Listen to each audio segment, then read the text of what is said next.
So that's a lag. Karl boys on the left-hand side of the screen. He's playing Ryan Flemming, who's on the right-hand side of the screen.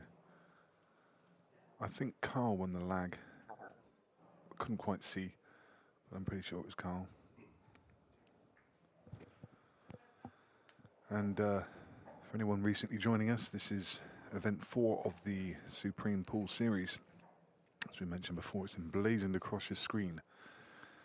Down the side of the table, the arena looking in top form in this super grey cloth with the contrast of the red and yellow balls looking fantastic, and all matching with the grey of the arena.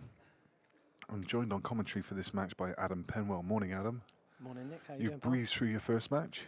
Yeah, nice 11-2 victory, and Is that the first game you've won in the series? yeah, first game I've won. So I'm not used to playing 2 games in one day.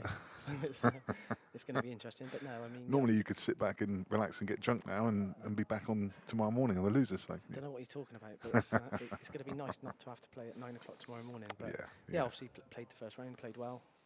Grey cloth played lovely, nice, and get a good response. Very reactive. Yeah, it's interesting. played well. It's interesting getting feedback from the players, because obviously I've not had a chance to kind of touch it. I mean, is it just a very fine nap? I take it, is it? It's very similar to the nap's a little bit more than what I thought it was going to be, if I'm honest. But it's plays very similar to a Hainsworth match. Yeah. For players out there who use a Hainsworth match, it's very similar. Obviously using the shark rack, I found the balls broke very, very well. I think we only had 1 dry break in the whole match. Wow. So it was good. So you're playing well, obviously. I'm playing well enough. Kapow is ready to rock and roll this weekend. I've told myself if I win my first couple of games, I'm going to try and stay off the Jaeger bombs this time. I think the last time that finished me off. But yeah, this should be a good game. Karl boys, Marc Flemming. I'm betting in the arena. Karl boys is a slight favourite, but not by much.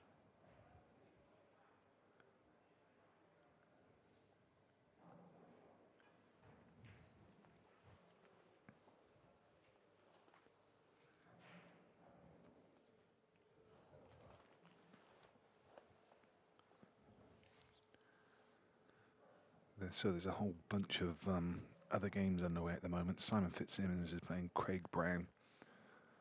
That's 2 apiece. Dan McVicker against Ben Lewis is just getting underway. Mike King is currently 1-1 against Stevie Dempsey. I was surprised to see that scoreline, actually, because Stevie was 1-0 up and at the table on a fairly simple clearance. So obviously broke down, and you can watch that game. That's over on table 11. There are currently 4 games being streamed. Seb Webb has had a forfeit against Jeremy Hooper. Jeremy, for whatever reason, has not been able to make it. So was expecting him to come, because I got that game on my betting slip. So that's gonna Likewise, I had that's gonna scupper that one. I had Seb on my betting slip, and I just said to him, that's probably the first time he hasn't lost me money. But yeah, moving on from that, even more interesting at the moment in the main room, Liam Dunster is playing Richard Toomey, and that game has gone to a decider. That's currently 10 apiece. So unfortunately not on stream, that one. I but think there's a lot of people watching that. Yeah, Liam's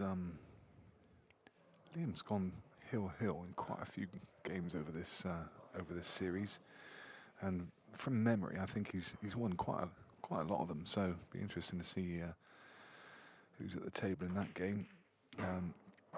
So the players to have gone through so far on the winner's side.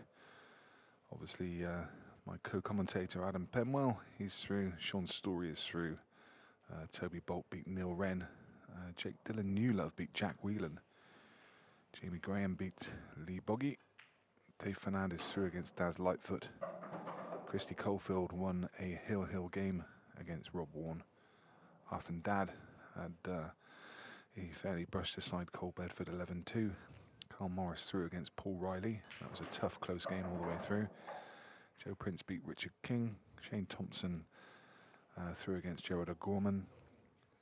So there, guys, that's a prime example of how reactive this table is. Obviously, he's played to stun off the bottom cushion towards the cushion that he's just brushed with his hand to leave an angle to go up to the two reds. And obviously, he's got into it just a little bit too much. Now he finds himself in a total snooker.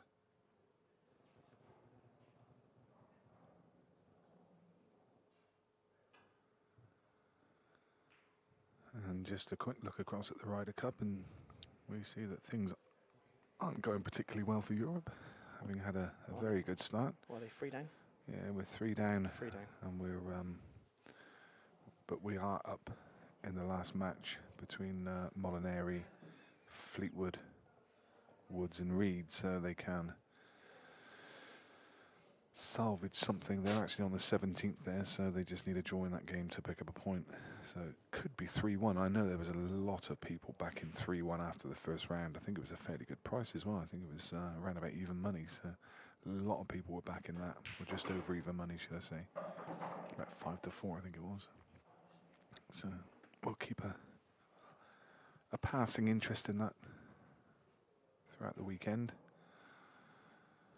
But you can stick with us for this game between Karl Boys and Marc Flemming.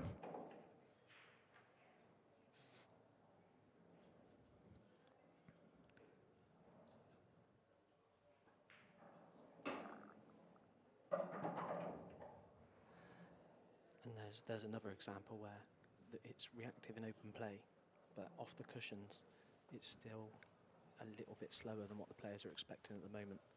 Just not coming off the cushion as much as Karl expected there.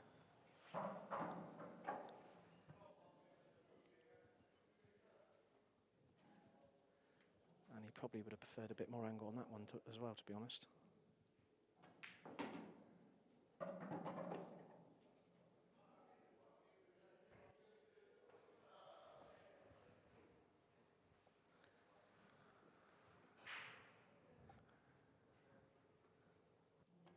That's mine.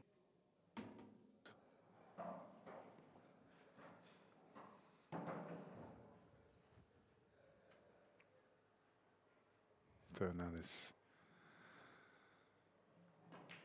should be a fairly simple yellow. He's played that well, just coming around the back of the black for a simple drop into the middle. And that is 1-0 to Karl Boys.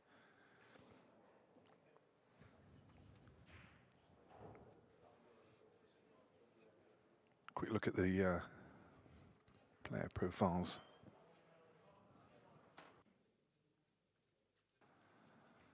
Marc Flemming is known as the Machine, 27 years old. He uses a Burroughs & Watts Q with a 7.5mm blue diamond tip. He's the Black Ball Nations Cup champion 2017 with Team Scotland. IM winner on the Scottish Tour, World Rules Junior Home Internationals champion 2013 with Team Scotland, former Scottish Masters winner, and been a Scottish international since 2013. Started playing pool when he was 8 years old, as his dad was playing for Scotland. His dad, Jim Flemming, was a great stick in his time. His granddad had a pool room in his house, so him and his brother played there from a very young age. Pool very much in the family. His greatest influence has been his dad and his granddad, seeing the vast amount of trophies and the newspaper clippings, etc. All the achievements in the pool room. Favourite pool player is Tom Cousins. Is a player he says he could never been able to manage to beat, but at the same time a very good friend who's achieved everything in the game with a lot of faith in his own ability, and Marc was very envious of his presence around the table. His ambition to a simple one, to become world champion one day. He's got a long list of achievements that he can be proud of, but that's one the zenith of the game, which evades many, but what a lot of players dream of. And he says, despite a common belief, he is not actually Shane Thompson's twin brother. Who are we talking about now? Rusty Wheeler? No. Yeah, there's 3 twins there. Marc Flemming, Shane Thompson and Rusty Wheeler. Triplets. He says that the toughest opponent he's ever played is Ross McInnes, one of the toughest players to ever beat. He's best tactician there's ever been, in his opinion. So good yellow there by Marc, but as you can see from his first couple of shots, just hasn't quite got the speed of the cloth just yet. Just slightly overdoing it on the reaction.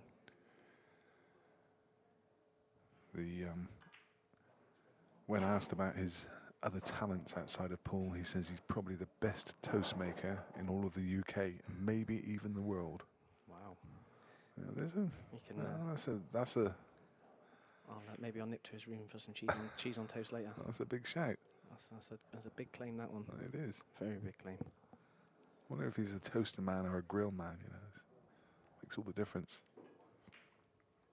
Let's miss that one.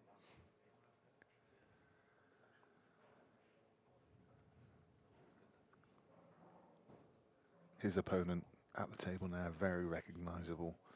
Karl Boys, nicknamed the Box Office, age 34.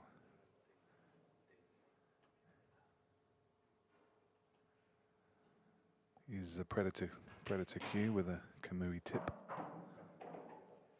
He's a WPA World 8-Ball champion, World Cup of Pool champion, 4 times Mosconi Cup winner, and he got a 2nd place in the US Open 9-Ball Championships.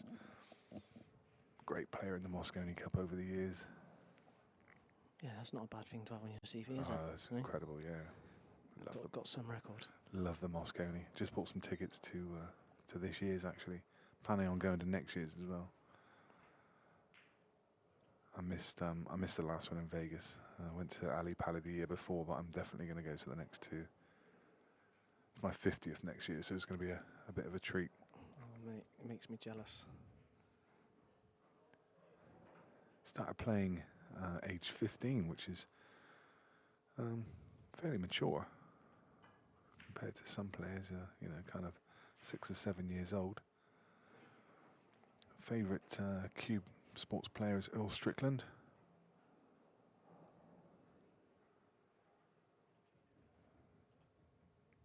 Yeah, but the toughest opponent he's ever played against is Alex Pagulayan. When asked about his other talents, he's badminton, tennis, football, darts and golf. I think he's a pretty good golfer, actually. I've heard that. I think he plays off a very low handicap. You find that quite a lot with a lot of the Q Sports players, don't you? A lot of the snooker players are pretty good at. Like the golf as well. Yeah. Oh. Sorry, guys. Bit of outside interference. Yeah. I think it was a bit of feedback off my phone. I think it was a couple of sponsors trying to get in touch with me after my first round victory. I'll get back to them.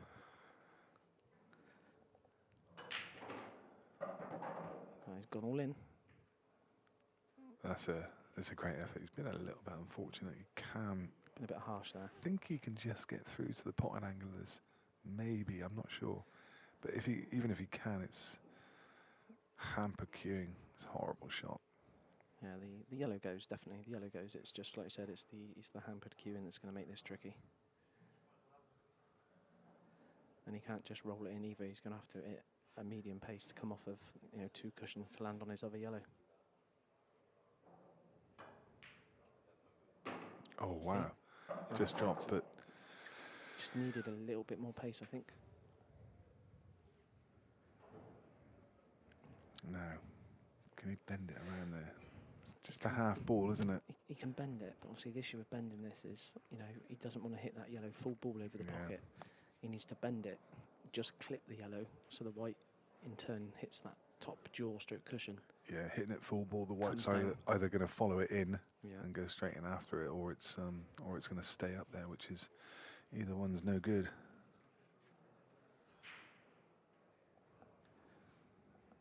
So we can see him just digging into the left-hand side of the ball. Yeah, he played that really well. Super. He put his hand up just to apologise there. But He's put his hand up because he was expecting to clip it and come down the left side of the table and take the yellow to the right middle. So he's apologised because he's clipped it thinner than intended, which has brought him off of the left side rail and put him on the yellow to the left middle. So, and most players, to be fair, they're pretty, they're good sports like that. He hasn't played it that way. So yeah, that's too much. I think it is too too much. much. Like I told you, that's at the moment. Mark has not got. He's just struggling. He's not isn't he? got the reaction No. or the response. Speed's not too bad, but he hasn't quite got the reaction. I when mean, he's got a big margin there as well, hasn't he? yeah, huge margin. He's just overdoing it, And in fact, he had choices to roll it through and play it in the opposite corner as well. So he didn't really need to screw it. He could have stunned it in, again, and he still had a shot on the black. it's another. He's going to be digging down this time into the right-hand side of the ball. He needs to turn it over half ball, but this is really tough. I'm not sure if we've got another camera angle for that one. I think our cameraman's having a little rest. There we go, look at that. I still can't tell how much of it can it.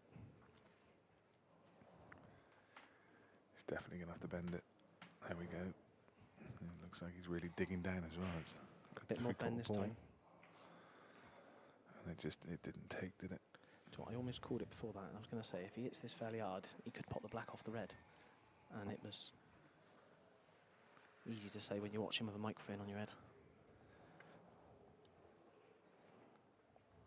But yeah, so Karl coming to the table. Probably going to choose to move this ball on the left-hand cushion. I think it does just drop past the black, but he's got the free visit, so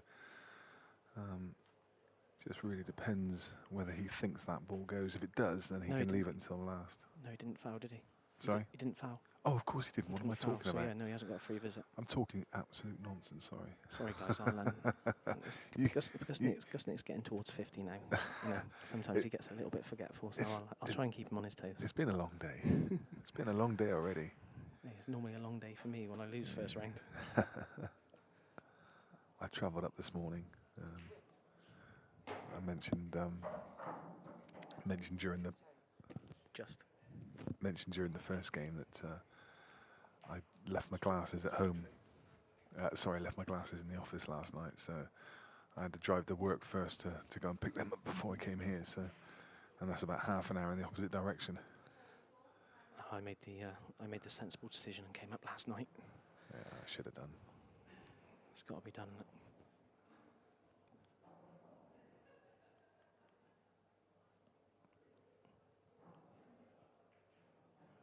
That's a good pace. Played that well. Really nice.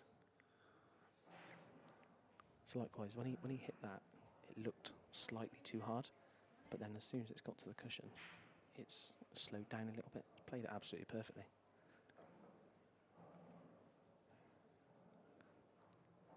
Would expect Karl to be looking at the one cushion escape just below the middle bag for the ball on the left-hand side of the table nearest the bulk line, because if he makes contact with it, he's going to...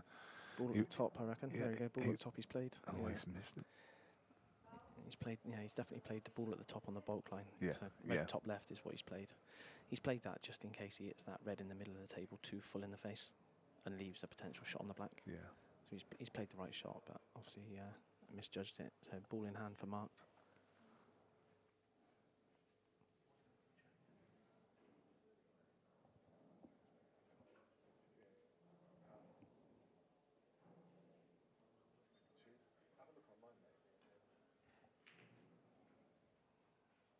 So there you go, he's used his free visit just to knock the black towards the pocket. 1-1.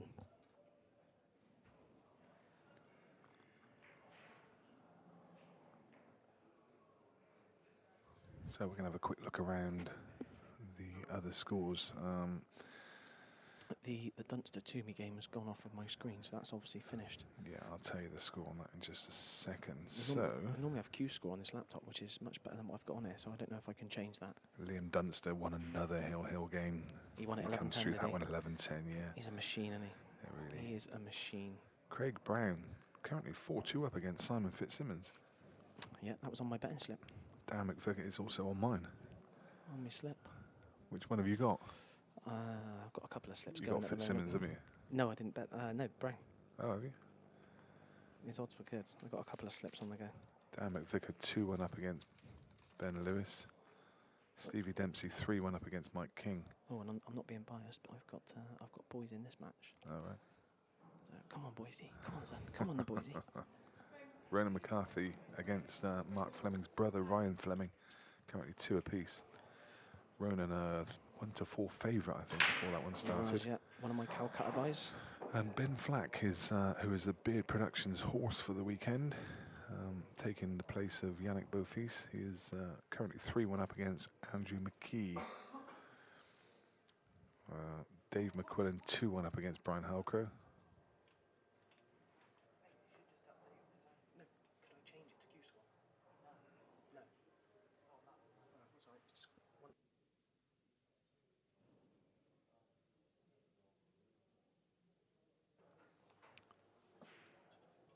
Craig Waddingham currently 6 frames to 1 up against Duncan Pisani. Tom Cousins 3-0 against Matt Schofield. Jimmy Croxton 2-1 up against Adam Davis. That's a really good opening game.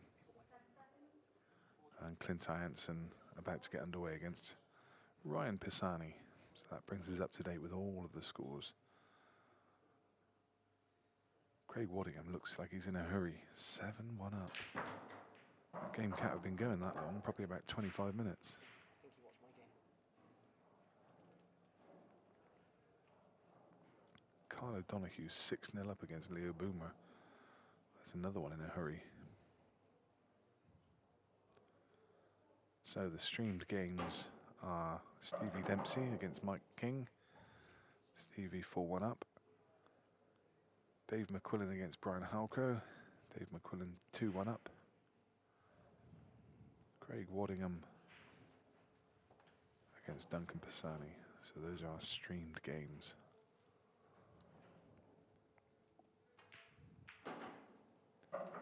Oh no. That's no good for Karl, that's a foul.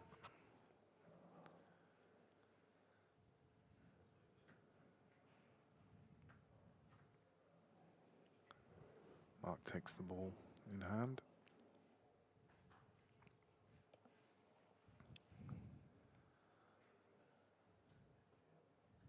And he's going to play this long plant red onto yellow just to make sure the entire table is open from clever shot, actually, because that yellow, the red he's about to take doesn't go past the yellow into the top corner. So this will open up everything for him. Could have played that a little bit better. It's just a tiny bit careless. It shouldn't be a problem because he's got a natural ball over the pocket to get on that, but he shouldn't really have been leaving a ball on the cushion there. Again, I say it shouldn't be a problem because he's got a ball to get on it, and from that he's got another natural ball following it. So should still be plain sailing. It just adds that slight element of doubt.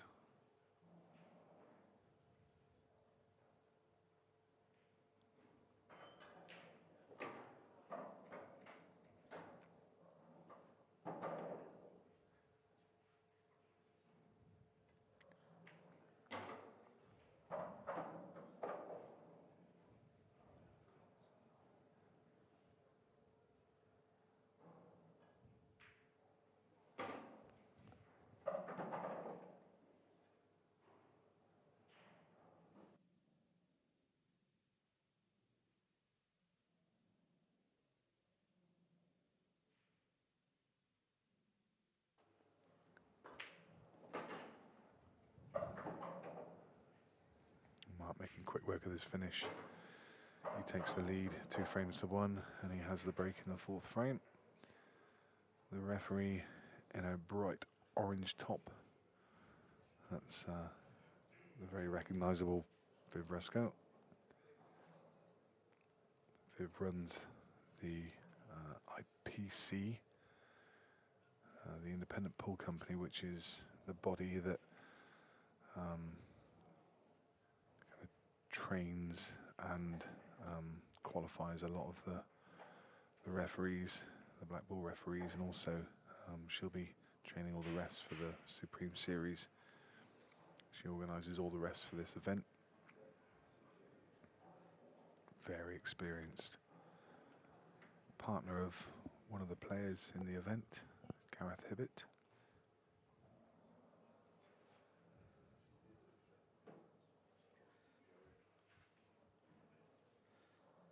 Guys, I just noticed there was a comment saying that the commentary was a bit quiet. Can you confirm if it's okay now or not? Yeah, none of the levels have been changed since the first match, so The thing is, we can't be, hopefully not a problem. can't be too loud because we're actually sat very close Yeah, to the table that we're watching. So obviously we don't want to be putting the players off. some breaking style. I didn't notice that in his first breaks, but that is some breaking style there from Marc. The way he feathers that ball, the amount of energy that goes into that. Goodness, you don't often see that. Launched it. He really does. He really revs it up. We'll keep an eye on that as the match goes on. I reckon we'll keep an eye on that every other frame. Yeah.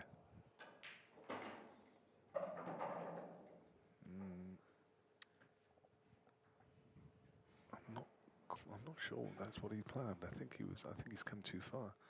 He needs to play this yellow to the right hand side into right middle. It still goes, but it's a finer cut than it needed to be.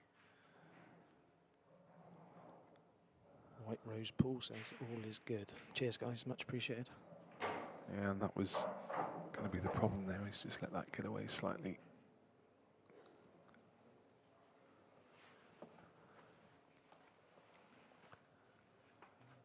That is the only danger with this arena table. We are literally just adjacent to it. I mean, I am Marc's down on this shot. We're probably about 8 or 10 feet away from him, so we have to try and keep the volume down slightly. As the weekend goes on and the room fills up by tomorrow afternoon, tomorrow evening, the room's got a buzz about it, and you can talk with a lot more freedom. But it's always early in the mornings when it's.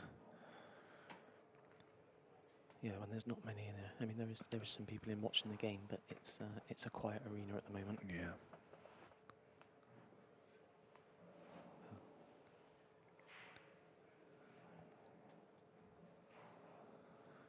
Just looking both sides, he's just a touch straight. He's got the wrong angle on the yellow that does go to the pocket, the one closest to the left cushion. So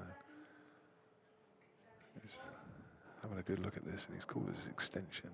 It just feels like he's got enough there to be able to screw back out. Well, that's okay. He's left a good angle, but really needs to be precise here.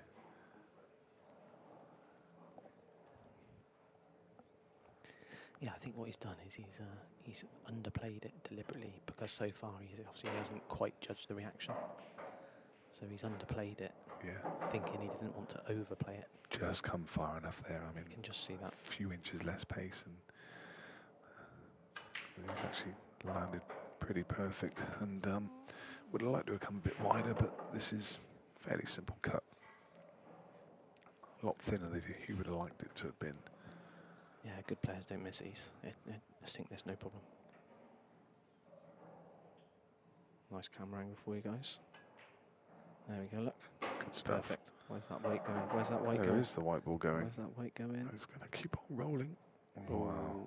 He just held his breath for a second, but confidently walks away from the table, knowing that one's not going to drop. And he now is in a 3-1 lead. Well, quite interestingly, when the white come off the second cushion, he just turned his back and walked away from it. Yeah. And Karl was looking at it with his eyes lighting up, thinking, is this going, is this going? And as Marc got back to his chair, he turned around and had a look and thought, oh my God, that's gone a lot closer than I thought it has. So Mark's just give me a little look and a little wink. So he knows that was closer than what he wanted it to be. Mike King, who I know was 1-2 to beat Stevie Dempsey, is currently trailing 6 frames to 1. Darren Vickers 3-2 up against Ben Lewis. Craig Brown is 4-3 up against Simon Fitzsimmons. Ryan Flemming and Ronan McCarthy locked at 2 each. Ben Flack now 3-2 against Andrew McKee.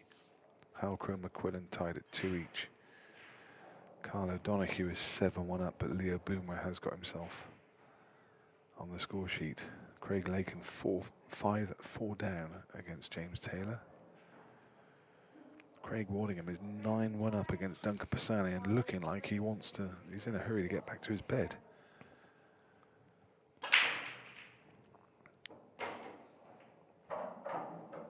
Harjeet Singh just gone 3-1 up against John Chapman. Tom Cousins 3-1 up against Matt Schofield. Adam Davis 3-2 against Jimmy Croxton. And the Clint Hansen game has now got underway against Ryan Pisani, and he leads 1 frame to 0. Those are all the games currently underway.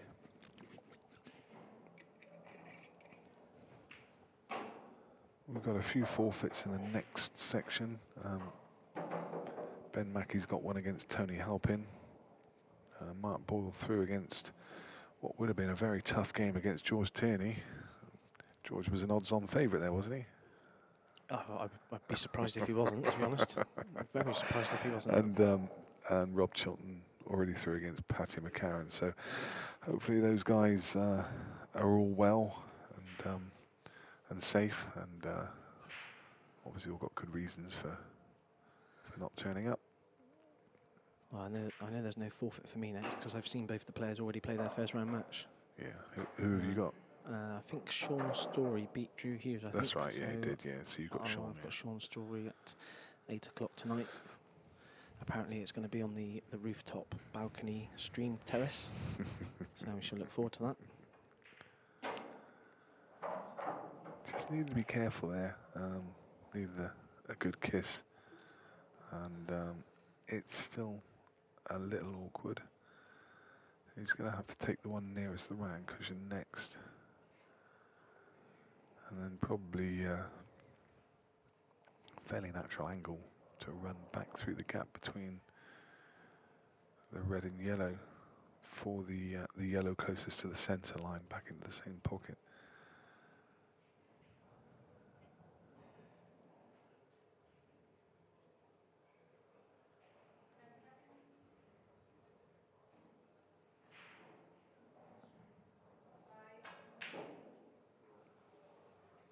Wow. Rattled one. Interesting. Yeah, I didn't expect that. Just a bit of a snatch rather than cueing it straight through. He's just snatched at that a little bit. Yeah, really ended up in no man's land as well. Yeah, if you look at where the whites landed, even if that ball would have dropped, it wouldn't have been ideal, would it? So it brings Mark to the table, but the little cluster of reds in the middle of the table, and also I don't think the red at the top of the table goes. So you may see him pot one, and then I think he's just going to bring this one off the top rail, and then maybe snooker behind the black. Well, unless he could have played that shot previously and gone behind the black. So I think he's probably going to move one of those two reds that are stuck next to each other and just leave the white where their second red is, I think. Yeah. Because he could have gone behind the black first shot if he wanted to. Must feel he can still attack from here, so. There we go. Look. Okay. I'll call one shot right. You did indeed. I'll call one shot right.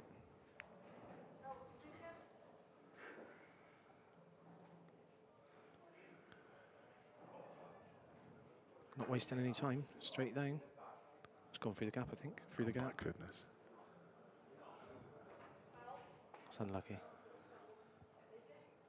It's unbelievable how many times you find a gap when you don't want to find it.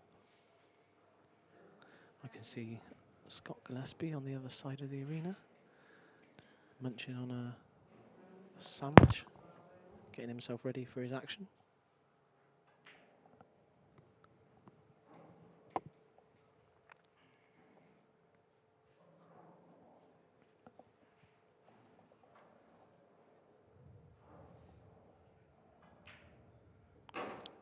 So this should be a fairly simple clearance for Mark to go 4-1 up.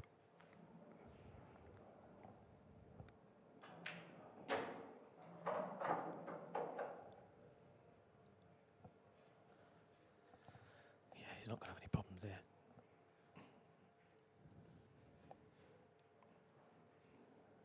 Go whichever way he wants there. 2, 3 different ways he could go here if he wants to. He either rolls that through in the middle, takes the one near the bottom, leaves the red at the top, or he just rolls the red to the top right now, off the side cushion, rolls the red through. He can go almost any way he wants here. So yeah, that's the way he's going to go. So just bring the white off the side cushion. Okay, didn't need to go across there, but obviously that's what he's chosen. That's the way he wants to go.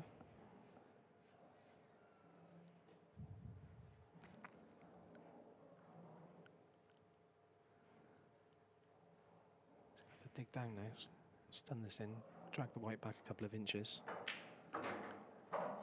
No, so he's stunned it dead straight. It still finishes, but he's made it a little bit harder than it needed to be. It'd just be screwing off one way out. There we go. To leave a simple black. And this will be 4 frames to 1. Do you know what? I think he's gone that way because of still not being 100% confident with the pace of the table. I think he's done that deliberately, because if he'd have played the one to the top right and just drifted off the side rail, which is what I thought he was going to play, if he overplayed that or underplayed it, he could have been in trouble. So he's played to the other side of the table, thinking, even if I do overplay this, I'm still going to have a shot. That's my opinion anyway. Whether you agree or not is entirely up to you. That's what I think he's done. And I don't normally get things wrong, so Mark's looking at me now, he's nodding and saying, yeah, that's exactly what I've done. So there we go, boys. That's how we roll.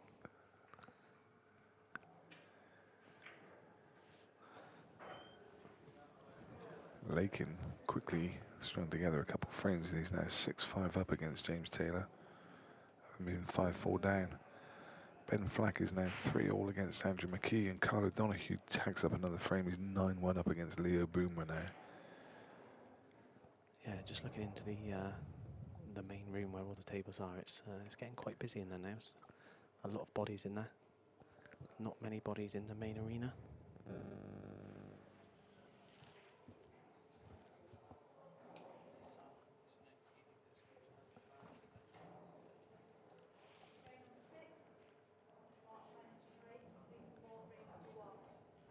Stevie Dempsey now 7-1 up against Mike King.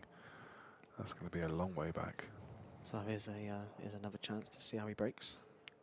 It's quite frantic, isn't it? It's mad, isn't it? You almost don't know which part of the swing he's going to hit it on. I know. I don't know how you... It must be hard to cue it like that. How do you manage accuracy when you're I don't know. quite so frenetic? I think if I cued like that, I think Mr. Kendall would throw me out for ripping the cloth. I'd be gone. I'd be finished. But it works for him. And Reds is the choice.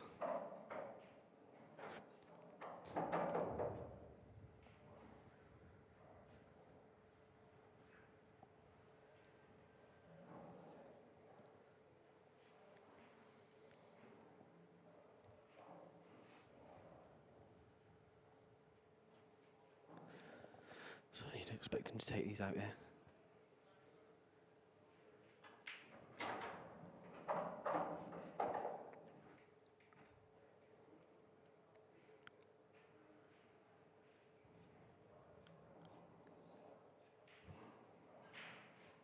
Same again, not quite where he's played it to, but yeah, still be.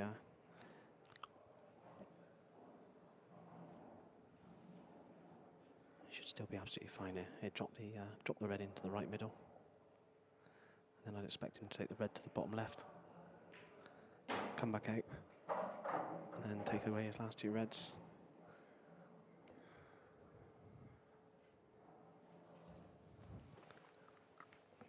Mr. Finn is such a popular man. He's just showing me that he's got about 100 friend requests.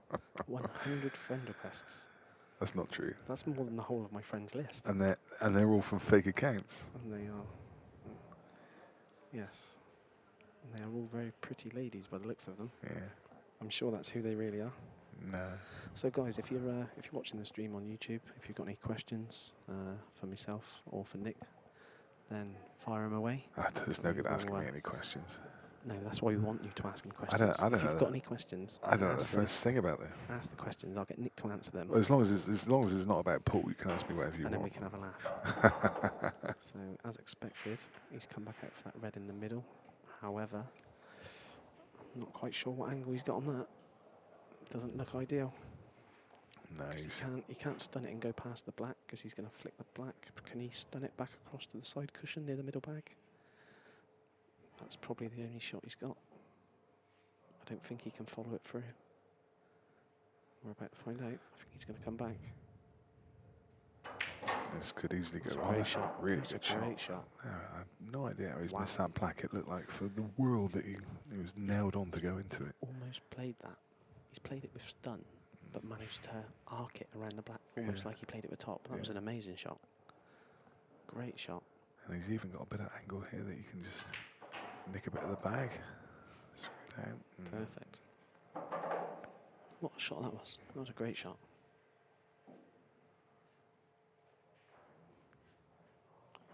Looking like 5-1.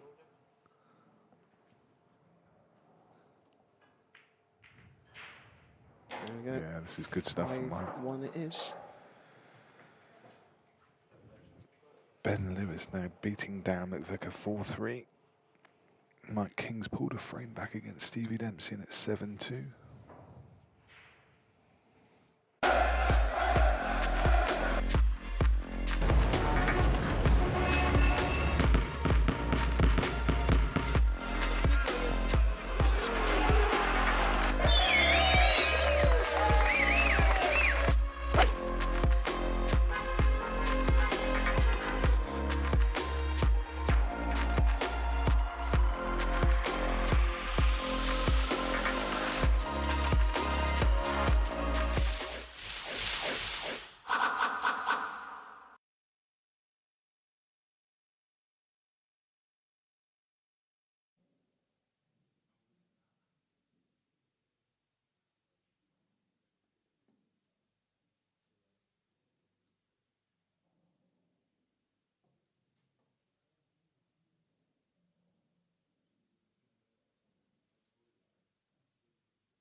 So whilst we're waiting for the balls to be racked up, a few more updates for you. Karl O'Donoghue leads Leo Boomerah 10-1. Craig Lakin has now jumped in the lead. He's 6-5 ahead against James Taylor, who was a late entry into the event, replacing somebody the other day who couldn't make it. The beautiful referee in her orange top is giving me a smile. How are you doing, ref? You okay? The referee is all right. Shout out for the referee. Sorry? Oh, she's got a little bit of man flu, bless her. It's called lady flu. You can't have man flu. That's for us men only. So what else? Craig Waddingham leads Duncan Pisani 10-2. Tom Cousins leads 5-2 against Matthew Schofield. Yeah, there's a few players on the hill now. Karl O'Donoghue 10-1. Craig Waddingham 10-2. So it's getting closer to the line in the first round. That's a big break. Big break. He's found a couple of reds and he needs to play well now. 5-1 behind and just made a few too many unforced errors so far.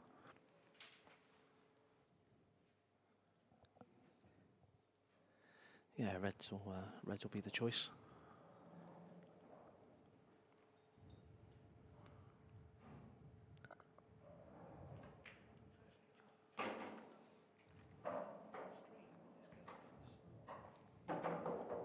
So yeah, 5-1 down. He'll definitely want to be finishing these.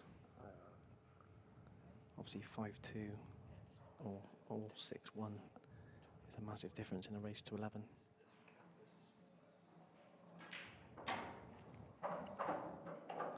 So a good shot there. Now he's got a bit of a better angle on that red at the top, which is what he wanted.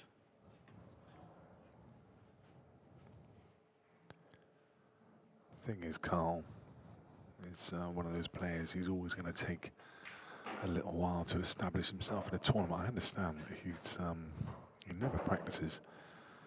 He's despite owning his own club. Well, I know he used to own his own club.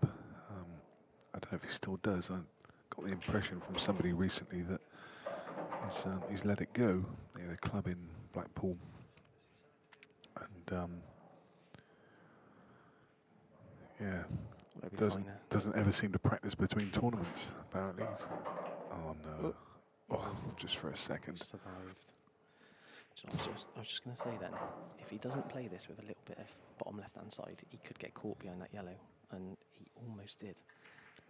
He played that with plain bottom. Just a little touch of left-hand side then. He'd have totally missed that, and it wouldn't have even been close. Well, that's a nice break dish from him anyway. It's, yeah, good timing. Good timing. Yeah. And obviously we're now going to get a chance to see Marc's break again. See how many times he launches the arm back and forwards. We'll see if we can count how many times it is this time. We'll see which one he hits on. I reckon it's about number 6 or 7.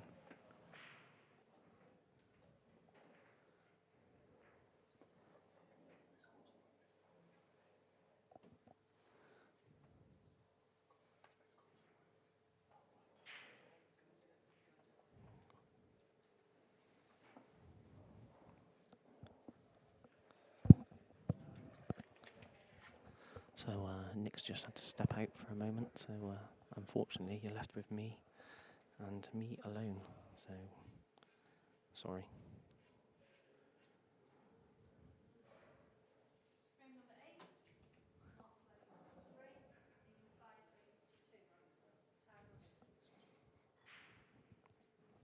Alright, here we go, let's try and count how many times. You have to be quick mind. 1, 2, 3, 4, 5, 6, 7, 8, 9, 10, 11, 12, 13, 14, 15. Wow, 15. 15 swings back and forwards. And then he smashed them. I think I did well to keep up with counting them, to be fair.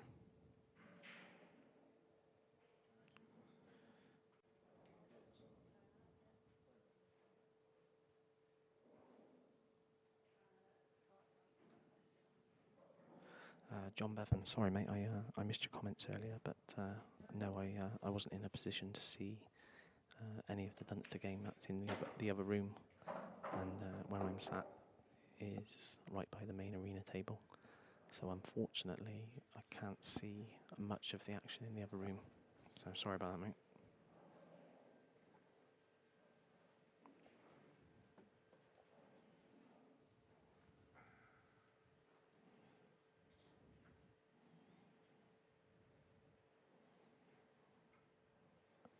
Safe, guys. Mr. Finn has rejoined the building, so you didn't have to put up with me on my own for very long.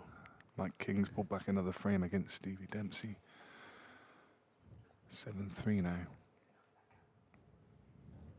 Do you know what? That's the most interesting stat of the day, is what I've just seen, Nick. Most interesting stat of the day. Go on. When I announced that you were stepping out for a moment, we lost about 65 viewers. When I announced you returned, those 65 came straight back. That is because you've got legendary status. You are the man. I feel honoured to be sat next to Mr. Nick Finn today. This is better than winning my first round match this morning. I don't know if I mentioned it. What is that? What is that I can smell? I was lucky to win my match this morning, 111-2.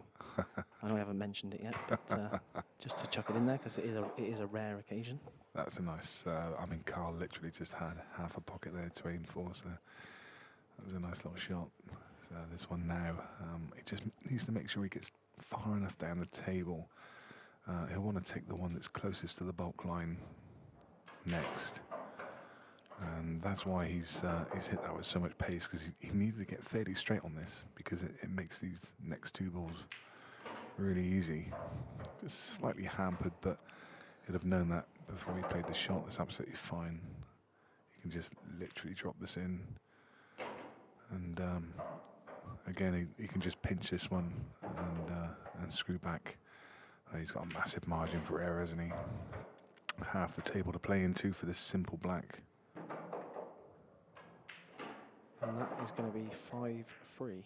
Yeah. A little resurgence after being 5-1 down. Interesting, because earlier on, obviously, Mark was making more of the errors, to be fair. But obviously, he's still coming out with the frames. Darren McVicker, after being 3-1 up, is now 5-3 behind. Ronan McCarthy, 4-3. I can't hear what they're saying, but Mark and Karl are having a little chat between themselves a minute. You see Jordan Shepherd in the background. He's playing later on, 3 o'clock this afternoon. I think he starts his quest for the trophy. Look at him, he's got some poundage on him, hasn't he? He's not that young racing snake that he used to be. He's a machine of a man, is Sheppy. Oh, yeah. When he's in full flow, he's absolutely brilliant to watch, isn't he? Yeah. Brilliant to watch. My roommate for the weekend. You better hope he's not playing me this weekend, or he's in trouble. I'll tell you now, Sheppy. Sheppy, if you can hear me, pal, you don't want to be playing the young gun. Yeah, it should be interesting.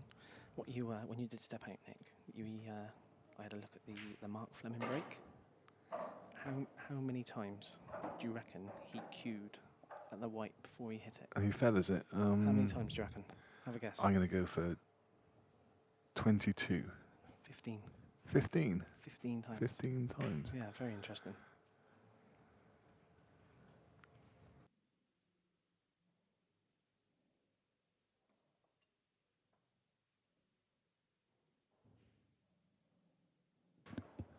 Apologies if the signal just skipped out for a second. There was a little glitch, and I think you just missed that break. So we apologise for that. But we're back now with this splendid view of the arena table with this new grey Strachan cloth and the contrasting colours of the red and yellow on it. I think it looks fantastic. It's I mentioned it the other day when I saw this, that it's almost I think it was Who Framed Roger Rabbit. There was a scene in black and white where there was just a girl or something that was in red. I think there was there one of the there was another film as well. I'll think of it in a minute. Oh, there's a famous film that was done almost. Was it Schindler's List, where it was black and white, and he was looking down into the prison, and there was just a young girl who was just dressed in red. Was it Schindler's List? Something like that, anyway. And that's what it reminds me of, with these colours on the grey. Yeah, good double. It does look good, and playing on it as well. It's bizarre how much the balls actually stand out, being on a different colour cloth. Yeah. I mean, generally I tend to play on a powder blue cloth anyway, so for me it's the balls stand out on that, and they really stand out on the grey as opposed to the green. They kind of get hidden a little bit. So what I found when I played the game this morning was and when I practiced last night, you're looking at the balls on the table, and it's just so easy to see the shot. Yeah, it really is. The balls stand out so well. Yeah, I think Sean's story said virtually the same. So it'd be interesting to see what Mark's plan is here, because he's obviously got this yellow closest to us near the bottom cushion, and that, although it may skill shot, that's a really tough skill shot. Yeah, if he wanted to skill shot that, he'd literally have to be right behind it, dead straight. Yeah, Straight behind that. Was Sean's story on the arena table this morning? Yeah, Sean against Drew Hughes. How did he play? He played really well. Yeah, it was good. He seemed to adjust to the pace of the table almost instantly. His first break was a break dish, and he did really well. Wow, that just... he's been so unlucky here. Didn't realise the yellow just squeezed in behind that red. And Didn't look like it did it? No, it didn't. He's gone for it. We'll take another look at that. Look, there's just enough gap, isn't there? Great shot. Really judged that well, but just lost the white ball. He has been unlucky there. Total snookered. You may be able to just, I was going to say a full ball contact would leave it a little bit awkward here. Karl has got this drop into centre, but he's obviously still got the red tied up next to the yellow, and the two balls to the left of what would be the blue spot there, kind of covering each other. So he may think about ducking for cover here. Didn't want that. That little flick just potentially left the cut on the yellow now. Not that we're saying he's going to go for the pot, of course. No, but he can push it towards the pocket. Yeah, just cause a little bit more bother. He played that well. He's got more covering fire in. I really think that we'll be seeing Karl duck for cover again here. Would dearly like to get himself that free visit so he can. The only problem is with these two yellows, they're a fairly big target, aren't they? Yeah, you shouldn't have a problem hitting these. And what I try and do is try and come off the bottom cushion into the yellow that's next to the red. Push it towards the middle bag. Yeah, you don't want to move the one over the pocket, do you? Wouldn't surprise me if the yellow flicks off the red and drops in the middle. No, that's a foul. That's inexcusable. Did not want to hit that. That was a fairly big target there. Karl quickly decides that he's just going to pop this yellow. One maybe slightly overhit again, but he's still okay.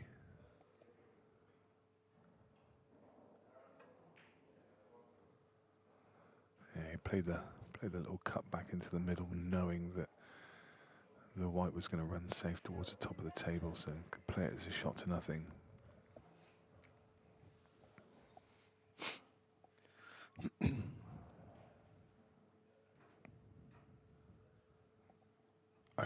I don't think Karl could look any more relaxed at the moment. He was This might be close. This might be close. No. I was looking at a different camera angle. He's literally just. He almost needs a recliner over there. He's sat back, chilling out.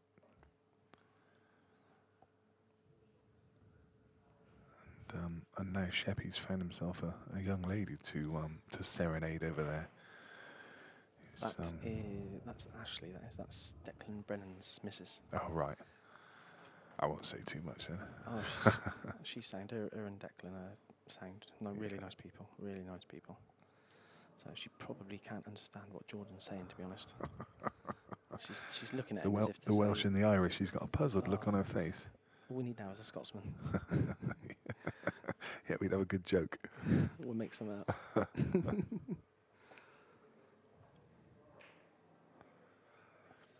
So 3 shots push the red down towards the bottom left.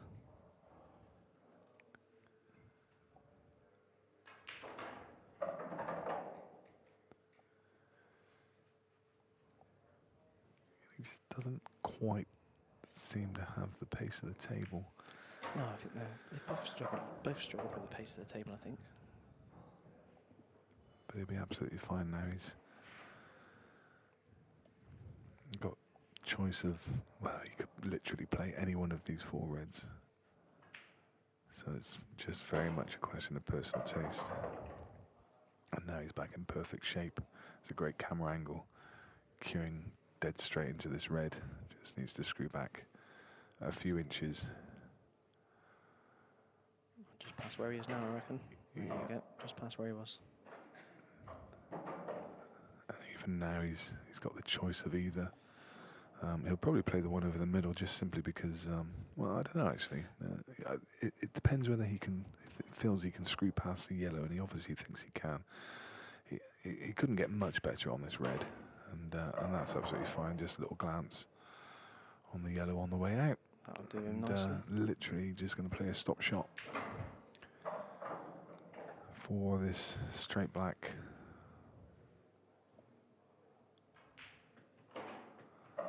And this is a good fight back from Karl, boys. Yep, 5-4. 5-1 behind now, 5 frames to 4. So he's taken the last 3 in a row to get it close. Mark looking a little bit annoyed with himself there. Craig Brown now 6-3 up against Simon Fitzsimmons. Ben Lewis 7-3 against Darren McVicker. He's won 6 in a row there. And they were both big odds as well. They're both big odds. Yeah. Big odds. Stevie Dempsey 9-4 up against Mike King. Stevie Dempsey was, well, I know Mike King, pretty sure he was a 1-2 favourite there, so Stevie would have probably been about 11-10 or 6-4, somewhere around about that. Probably 6-4. Yeah. Ronan McCarthy 4-all against Ryan Flemming. Ben Flack. I can't believe that that's still 3 frames each. That's been 3 frames each for about half an hour, so they must be locked up in some tactical battle or forgotten to move their score on. All the scores are kept live and up to date on qscore.com, and they're done via a little a tablet. Looks a little bit like an iPad. There's one at each one of the tables, and it's linked directly to QScore. And the players adjust their own scores, so all those scores are perfectly up to date. And you can follow those all at QScore. You just go to the live tab at the top, and you will see the Supreme Series in the K8.com Classic. Brian Halco 4-2 up against David McQuillan. Karl O'Donoghue's absolutely breezed through against Leo Boomer, 11 frames to 1. Craig Lakin now 8-6 against James Taylor. Harjeet Singh 5-2 against John Chapman. And here we go. yeah, Tom Cousins against Matt Schofield 6-4 up. So here we go. I'll count you in again. I'll count you in like last time, which you missed. Ready? 1, 2, 3, 4, 5, 6, 7, 8, 9, 10, 11, 12, 13, 14. 14 this that time. time. 15 last time. No consistency in this break. No consistency. Terrible. Horrendous. I'm going to tell him afterwards as well. Yeah. I'm going to say to him, when you cue it 14 times, it's better than when you cue it 15 times. Yeah. They broke better. Definitely. Yeah, this is a nice break. Time them well. I won't be able to do that. Well, the only other player who really does that is Yannick Bofis, and he cues it about 600, 30. 622 Well, times. it's got to be at least 30, hasn't it? I mean, it's. I must admit, I've never counted it, but he is a proper feather on the break. So Marc Flemming will be looking to stop the comeback here. He's chosen reds, good first pot. 4 reds to take out. Yeah. You'd expect him to take these. As long as he gets the cue ball where he wants it, then these should be game all day long. They're not absolutely straightforward, are they? I mean, there's just a couple. I mean, the one nearest the bulk line, it only goes to right corner, and he's got to get on it well because there's balls around it. And this was the other problem. This one just below the yellow. He's navigated this one perfectly. No, he's fine here. He's got options. He could even, if he wanted to, he could even drop this red into the bottom left. He could leave the red above it to the top right if he wanted to, and then float on up. He's got options. Yeah. I mean, he could even go sidewell and go for that red at the top of the table next if he wanted to. Yeah, he might have enough. I don't know if he's got enough angle to just stun off the sides. Yeah, I think he has. That's gone wrong. Yeah, I think that's what he's played, but I'm not sure. Do you know? I think I'm not sure what he's played there. No, he's in a bit of trouble. He's got no choice now. It's red to the top right. Use the yellow as a stopper, and then you've got your long red to get yourself on the black. That's his only option here. I'm just wondering, has he got an angle off this red bottom corner to come bottom cushion, side cushion, and then back over to that? Potentially, but I mean, he's even looking top of the table to see whether that. I mean, the red goes into middle, so if he finished somewhere on the top rail, he'd have a shot. The issue is if he plays the red to the bottom left first, we've already seen that obviously he hasn't had the pace perfectly judged. Yeah. So this is one of those shots where you've got to say, do you know what? I've got to play the percentage here. The percentage is red to the top right. Use the yellow as a stopper, and then you might have a tougher red to the bottom left, but that's the way I'd be going. So obviously Mark disagrees. He's going to go his own way. And we'll see. I'll tell you what, if he finds that gap, right, there you go. And that's why I said to go the other way first, because playing it the way he's played it, yes, if he'd have got on it, it would have been an amazing shot. But it was so much harder to get on the red the way he's played it.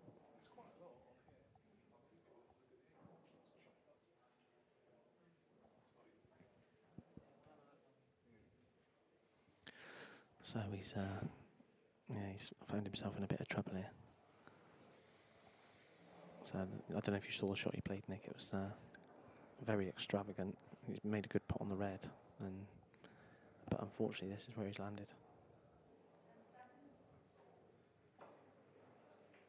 And that's a foul. So that's 1 free shot and 1 visit to Karl Boyce. An important frame, this one, because 6-4 or 5-all, and obviously it's very, very close. But let me know what you think, guys. Obviously you're watching the stream, so give us a comment. What do you think? Do you think the way he played it was the way you would go yourself? Should he have gone the way that I suggested? Give us your opinion. All opinions are welcome. So now a great chance for Karl to draw things back level.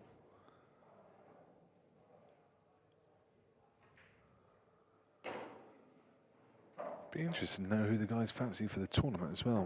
We've already mentioned about Phil Harrison winning 2 in a row. Can he make it 3 in a row? I mean, that would be.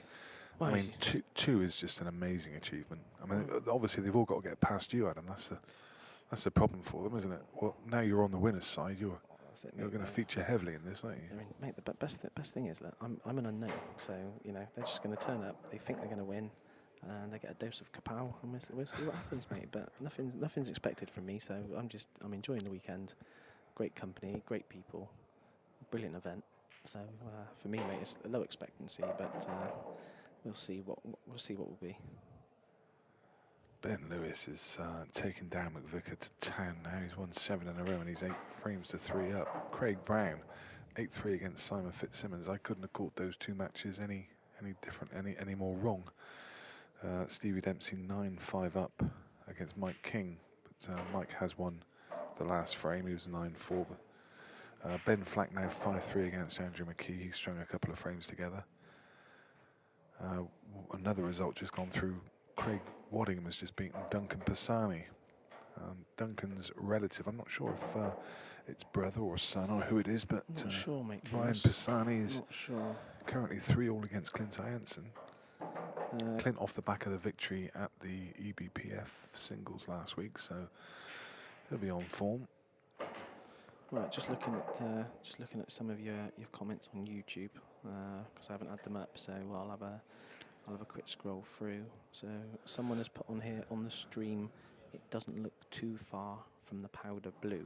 Oh, the grey cloth. The grey cloth, which is, to be fair, on the stream it does look very similar to what a powder blue looks on the stream. When you're actually live looking at the table, it's very obvious.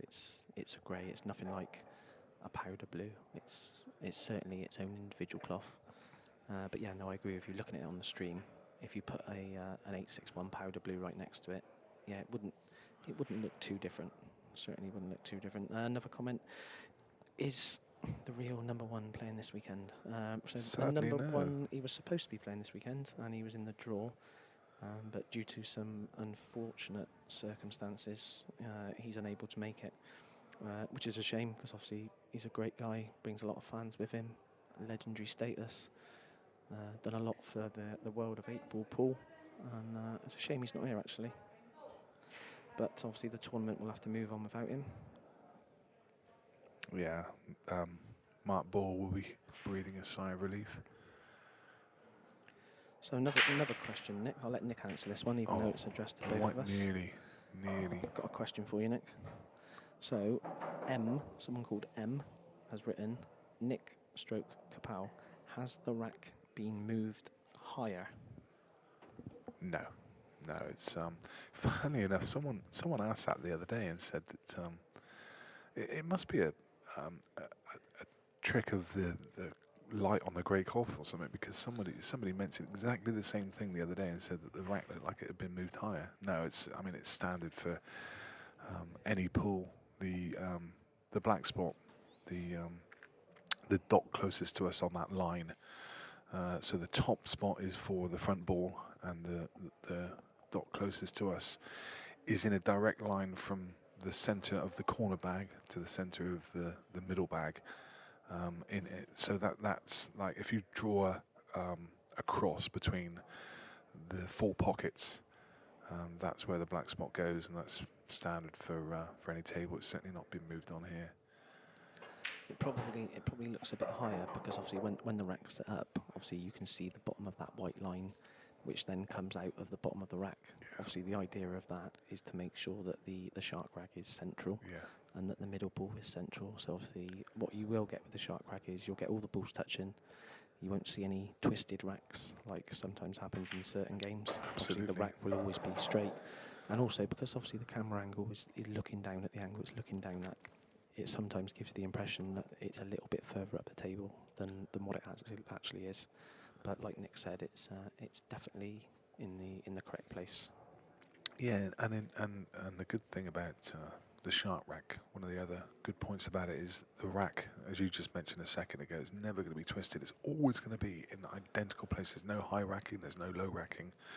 There's No tilting, no twisting. Yeah, there's tiny little kind of Cutouts. yeah, little cutouts. I want to say they're square, but they're not quite either. They're kind of rectangular, sort of. A diamond shape.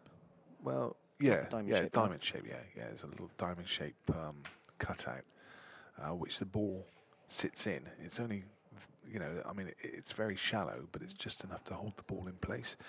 And the front spot goes onto that dot, and then there's a tiny little locator at the back of the rack, so you can see exactly the center of the rack, and you can put that line through the center of the rack. So it just means that every time you've got absolute precision over not just all the balls being touching, but the location of it as well. No one can be accused of high racking, low racking, twist racking, yeah, tilt anything. racking. And the good thing is when you're playing, when your opponent racks them up using the shark rack, you don't need to go and look because you can see that white line coming out the back of the rack. You can see straight away, is it coming out of the middle of that central ball, which it is. So it is perfect. And obviously the good thing is now, whichever table you're playing on, in theory, the rack is consistent on every single table because they're always touching. Could he just get to the potting angle here? I guess he Looks must like be it. able to. Yeah. It's one of those that it's gonna hit both at the same time. He's It's one of those that you hit it hard and you don't get the foul called. Simple as that. Hit it hard. No one's going to know. No one's going to call it. No one's going to call that. And to be fair, it doesn't look like a foul. It looks like a perfectly good shot. Yeah, he's overhit that by a margin, and now he's just got this horrible little thin cut into middle. Even if it does, no, it doesn't go to middle. No, he's taking going it to bottom go left. to the corner. Uh-oh. This is hard. Yeah, this is really tricky.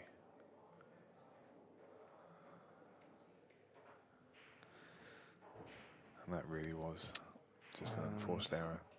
I'm going to put it out there and I'm going to say that Marc will finish these. Yeah, finish these. He'll take the yellow to the top left. He'll probably hit it off the cushion first and then it'll fly in off the other red. And then he'll go game. I'd be very surprised if he tries to hide here.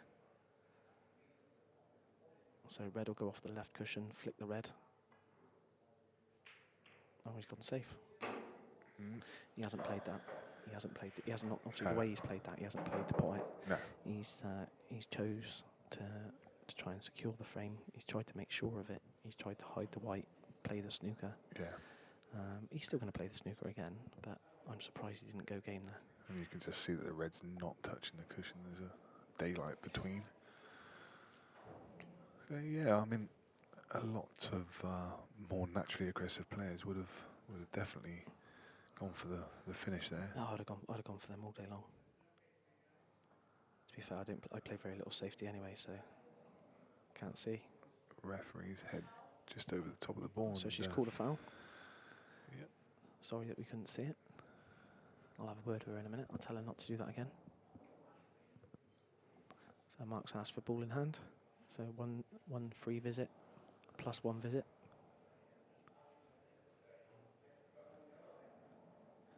So that's an interesting comment. Darren McVicker's pulled one back against Ben Lewis and now trails 9-4. Craig Barron 8-4 up against Simon Fitzsimmons. So what's interesting here is I've had another comment saying, I love the shark rack, but a lot of people will call it slowing the game down. And actually, believe it or not, they have done some different studies with the use of the shark rack compared to non-use of the shark rack. And actually, the frame time is quicker overall using the shark rack than, Yeah, than not using the shark. I did a little bit of research. I thought you did. After the second event, because I know there was a lot of criticism. I mean, you've only got to look at the first match today, the Story versus Drew Hughes. I mean, not once was the shark rack ever an issue. I think the ref had to mark one single ball throughout the entire match just to move it. And I watched. I was watching the Murphy's English Open a couple of weeks ago, and the ref was really struggling with the triangle. Yeah. Well, they got a wooden triangle in the end, didn't they, to try and help that, and that's what someone else has just mentioned. And obviously, there's some players that don't. Obviously, when there's a referee, some players don't even look at the rack. They don't check them. They're not bothered. I think it was Liam Dunster playing, but Liam and several other players, they will always check the rack. So what you find is they might be racking them. Oh wow. Dear, there's a shot. Just push that to. He's give that frame away. Yeah. Oh dear. Goodness And me. do you know what? That just goes back to, did he play too negative when he could have taken those reds out? Yeah. You know, if he had the pace of the table, and Karl wasn't on the comeback, I think he goes for that finish. I'm sure I just looked across and I was reading Karl, and he was almost it looked like he was saying wow to himself. I don't think he could believe that Marc missed that shot either. He said it a couple of times, almost like wow. Just kind of musing to himself. Yeah, he's reading all his text. Well, he's just got which say wow. He's having a quick look at his phone, and he's going to encounter the wrath of the referee if he keeps that up, because the ref's already been over and had a. You're not allowed to do that. No. You're not. No. So what is that, an offence? Is it a foul? Can't be a foul. Surely. It's not a foul, but it's just requested that you don't, and the ref's already been over and had a word with him about it once. Oh right, I missed that. Yeah. I missed that. I must have been reading all the fans' comments. Yeah, you were. I think you were just engrossed on your phone. Yeah, it wasn't actually on camera.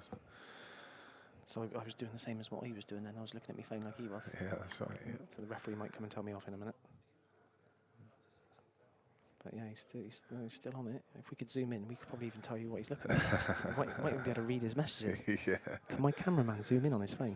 Yeah. So we were just mentioning a second ago the shark rack, and so I did a bit of a comparison with I forget the referee's name. It was the referee who ref this event, event 2, and his name escapes for a second. He's a well-known ref, and he also refereed the world final, Phil Harrison against Mick Hill. So right, it's okay. exactly the same reffing using the shark rack and reffing using traditional plastic triangle. And I timed it from the end of the frame, when the referee comes around the table, to the moment that he hands the ball to the player, so he can take a shot.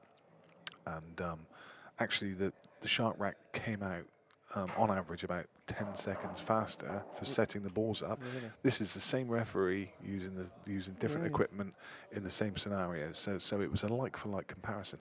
Now I know people say that okay, sometimes you still have to remove the shark rack off the table, and that can occasionally be a bit of a faff, because sometimes I've seen it where the ref's got to move 2 or 3 balls. If you do happen to mistime it and you get that kind of, these don't earth rack, but you kind of get that earth rack where the balls are kind of stuck together, and then the ref has a bit of a job to try and disentangle it all. We have seen it a couple of times in the event, but I think on the whole, given the splits, again, you see another amazing split on this table with the balls all over the place. It probably tends to speed up the matches. I reckon so. And I watched Donna Evans just, and it was no fault of Donna's, but I watched Donna with the plastic rack at the English Open, and she was really struggling with the front ball, and Liam asking, really it was, and it is very hard. So there are fors and against for everything. I mean, I'm not going to say it's the be all and end all of everything, but it's the choice of rack for this series, and I think it's performed really well. Some people love it, some people hate it, and it would be a very boring world if we all liked the same thing. I certainly use the shark rack extensively, and we're starting to incorporate it into our some of our local league games as well. So can't see how much angle he's got on this. I don't think he's. It's almost straight. This doesn't look ideal at all. If he's got any, I think you can see he's just going to have to think. He's going to force it. He's going to smash this.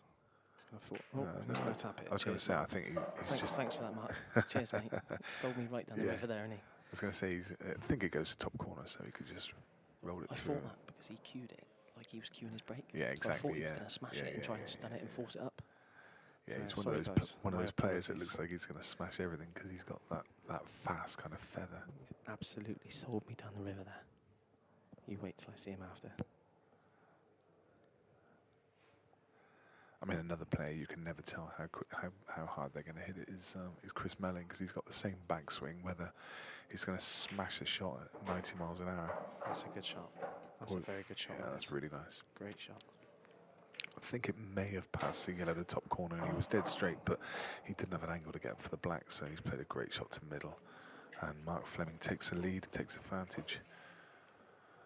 And it's 7 frames. Am I right in thinking that 7 frames to 6 to Marc, or is it 6-all? To 6-all, is it? I apologise. It's and Clint Ianson trails Ryan Bassani 6-4. Yeah, Ryan has been really good throughout this series. Good player, I think Ryan, very underrated player. I'm sure he won the non-elite for the Calcutta in one of the events, didn't he? Was it? I think event 2 or event 3? Was that not Stefan Rosidi? Yeah, I think maybe. I know Ryan Bassani got very close. He was like maybe one player away from it. But I know he's gone deep. Adam Davis against Jimmy Croxton. That's a really good matchup. Adam just 6-5 up. Tom Cousin has got a game on his hands. There he's 7-5 up against Matt Schofield. And Matt only ahead by 2. Has been fighting back. Lakin on the hill now against James Taylor. 10 frames to 7. He's been given a game. He hasn't had it all his own way, has he? He's been given a game for sure. Mike King has pulled another one back against Stevie Dempsey, and now 9-6, having been 9-4 down. He's won 2 in a row. Dan McVicker's won a frame, and he's now 9-5, and Craig Brown's 9-5 up against Simon Fitzsimmons. Bouncer is I think the bookie, in danger there. The bookie is going to be a happy man after this session at the moment. Yeah, it's going his way. It was definitely going his way, the way the scores are at the moment, without a doubt. Right, you're going to have to excuse me. I need to step out for 2 minutes. So I'll leave you with that soothing voice of Mr. Nick Thin, who will look after you. So I think he's forced to go reds here, given where the red is on the left-hand side rail. I think his first choice would probably be yellows, but obviously you got the yellow that's tied up behind the red at the top of the table, which is going to dictate him going reds. It just really depends on which ball he wants to open with. So it's probably the best ball simply because it doesn't really connect with much else. So he's getting the one problem ball away from the bottom of the table. The red will pass into right centre, so shouldn't be too much in the way of drama here. The one ball towards the left-hand cushion, he can get on that from the one just to the side of it. He may even try and get on it now. No, just wondered if he was going to try and top right through and take that one next. He could try and move it, but I just don't really see too much value in that.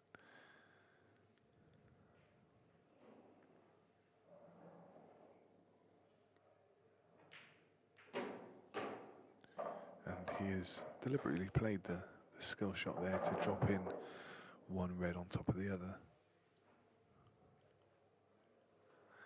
I've got a feeling, you know, that he might try and clear. He's going to play the one to left middle now. He may try and come down for the one over right middle, and the reason I say that is because he's got a good angle to do so, and the one on the left-hand rail doesn't really offer any decent position to get down to that other red. And if he can land on the one up the rail as his last ball, all he's got to do is play a stop shot, and he's got the black into opposite corner. Be interesting to see how he goes about these. It's going to be a question of personal preference, but I think it's probably going to be left middle and then right middle.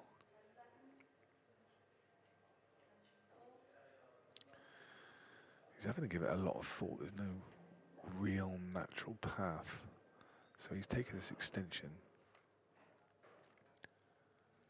The problem is there's a lot of traffic in the middle of the table, so just needs to go about this with a degree of care.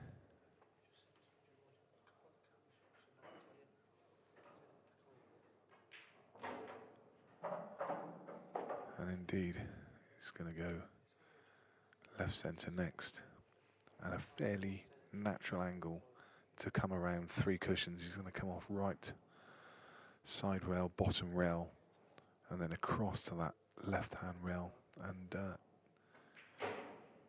anywhere. Oh wow, he's just got the wrong angle there. A real grimace on his face.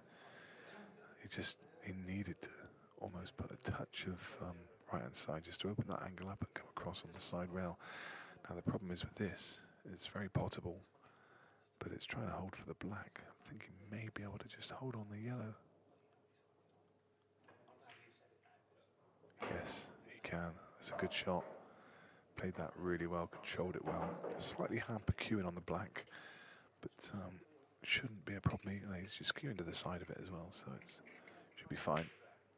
That's a good black. That's a nice clearance, actually. He's just ran out of position in the middle, but recovered it really well. And now he takes the lead 7 frames to 6. Good game, intriguing. Darren McVicker's pulled back another frame against Ben Lewis, and that's now 9-6. And Mike King's pulled back another frame against Stevie Dempsey, and that's 9-7, having trailed 9-4. Ronan McCarthy's 6-4 against Ryan Flemming. So both the Flemming brothers trailing at the moment. Ben Flack 7-4 against Andrew McKee. Excuse me if I don't mind cheering on Ben Flack as the beard horse for the weekend. Brian Halcrow 5-3 up against David McQuillan. Craig Lakin still on the hill against James Taylor 10-7. Harjeet Singh 8-3 against John Chapman. Tom Cousins and Matt Schofield, that game's still 7 frames to 5. Adam Davis 6-5 against Jimmy Croxton, and Clint's pulled a frame back against Ryan Bassani and now trails by just 6 frames to 5. Looking forward to the next session. I can tell you that the streamed game will be Daryl Whitworth, or should I say the arena streamed game will be Daryl Whitworth against Greg Batten. So that one's a good game. And over on table 11, you're going to see some fireworks there between the 2 Welshmen. Oli Bale against Zach Shepherd. Table 4, we'll see Gav Robinson against Stefan Rasidi. Again, if you want to see some fireworks, Gavin is very attacking, really good player. So that should be a great game to watch. Coming up against Stefan Rasidi, 2 top players there. And the other stream game is John Rowe against Dom Cooney. Also in action in that 3 o'clock session, Jordan Shepherd has Chris Day, and Neil Rayburn will be playing against David McNamara. The other players of note, Karl Sutton playing Mark Asprey, and Craig Marsh will be starting off his event against Ryan Clark. So those are the games coming up in the 3 o'clock session. But for now, we turn our eyes back to this very close game. And, and Mark has scratched off the break, so it's a free shot and a visit for Karl.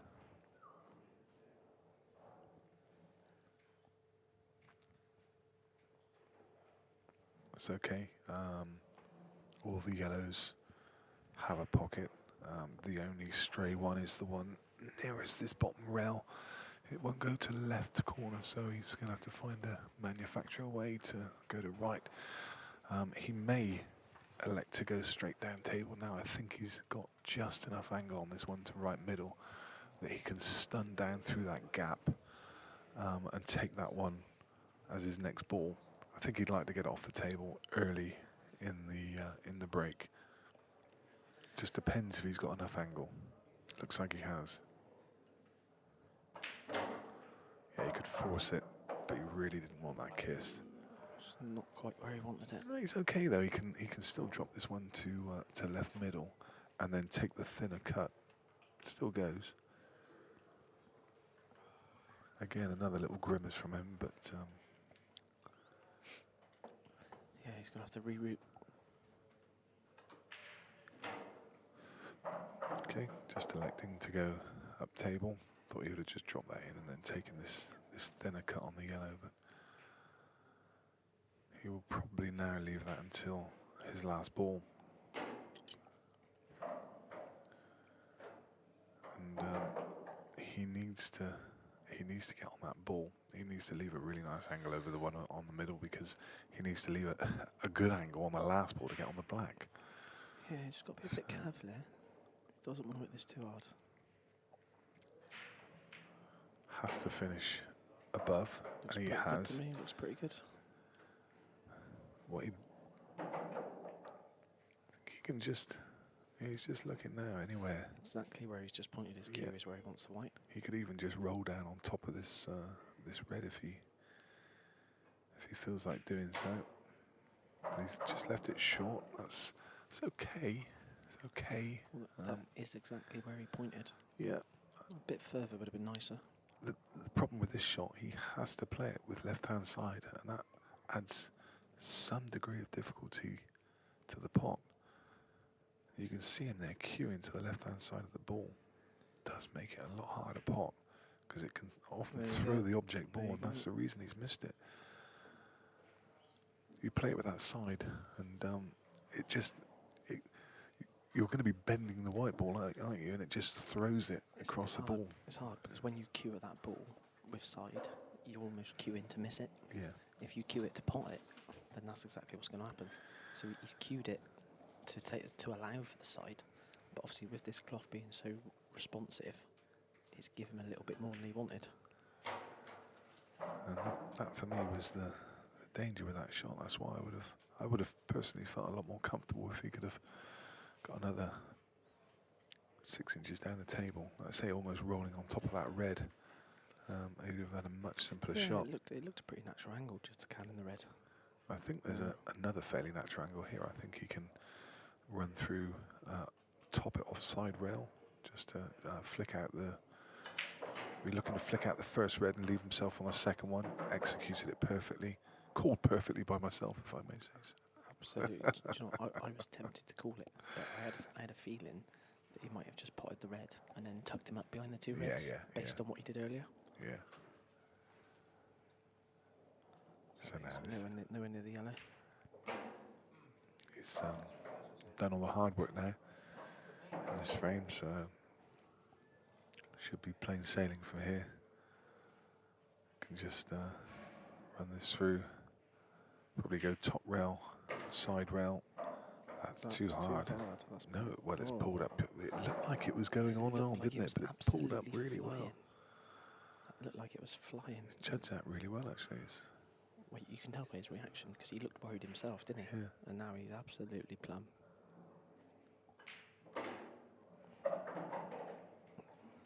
It's good enough then, looking at 7-all. He's going to put a little bit of bottom on this, stun it off the bottom rail, across to where his hand is now. Here it comes. And of course, that shot he's playing with that same left side, but it's now running side rather than check side, and it makes that pot so much easier because it's helping the ball rather than going away. So it's nice little clearance there. 7-all. Back to all square. So another very quick look at the scores. Damn it, Vickers lost. He's been beaten by Ben Lewis. It's a great result for Ben. It really is. Great result. Simon Fitzsimmons still 9-5 behind against Craig Brown. Mike King has now won 4 in a row, and he's 9-8 against Stevie Dempsey. Just trailing by 1 now. And Matt Schofield now only trails Cousins 7-6. Clint Ianson has pulled 1 back, so he's now 1 behind. Trails Ryan Pisani 6-5. Lakin is through against James Taylor 11-7. Money making Larkin. And Ronan McCarthy 7-4 up against Ryan Flemming. Ben Flack 7-5 against Andrew McKee.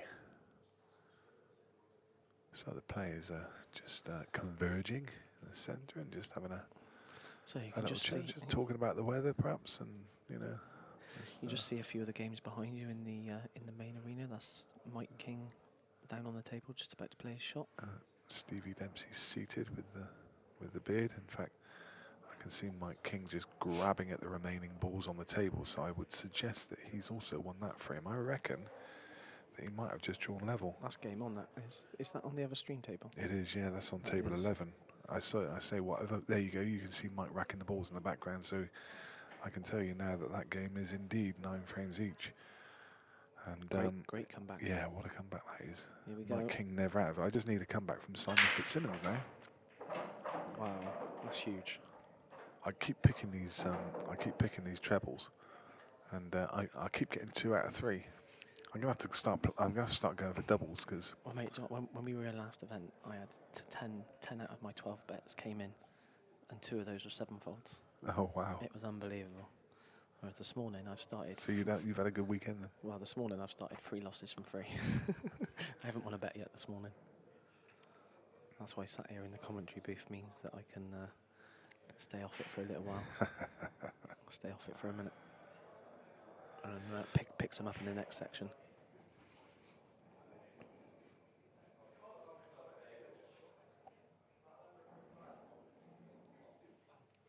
Ryan Pisani's just won the next frame against Clint Jansen and now leads by 2 frames, 7-5 ahead.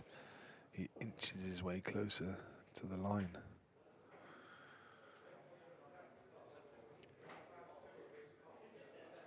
Someone's asked me how many tables are being streamed. 4 tables. 4 tables. Table 16, which is this table. Table 11, which is the other table with commentary. And tables 3 and 4. So it's 4 tables streamed, 2 with commentary, isn't it? All on YouTube. So if you would be so kind to like and share this stream, you can cut and paste the link into Facebook if possible. I think you can also there is an option just to share, and one of the options is to share it to Facebook from YouTube. You would be doing us a great service. A really good shot from Karl. The red didn't pass into top left, the yellow was in the way, so it's just spun up the side well, flicked the red out, and has landed pretty much perfect on this. And the good thing with YouTube is obviously if you've got a smart TV, obviously you can watch that on your nice big TV. You can indeed, yeah. No need to watch it on a laptop. Absolutely perfect. Right, someone has asked when does Seb Webb play? So obviously Seb Webb was due to play earlier on in the 12:30 session against Jeremy Hooper. For some reason Jeremy Hooper didn't show up, so he hasn't made the event. So obviously Seb has got to buy into the next round. And if I can have a look, then I'll tell you who he might be playing if I can have a look for you. Here commentating on the Beard Productions service at the Supreme event. We'd like to bring you all the action. We'll answer your questions, do everything we can for you. I'll try and find it. Give me a minute. I can tell you. Give me a minute. Yeah, let's see if He's it's first. got the winner of match 19. 19, so he will play the winner of Mike King and Stephen Dempsey. Right. So he will play the winner of that, which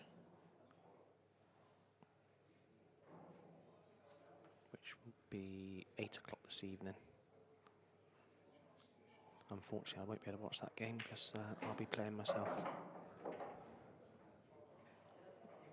I know I haven't mentioned it yet, but I was lucky enough to win my game this morning.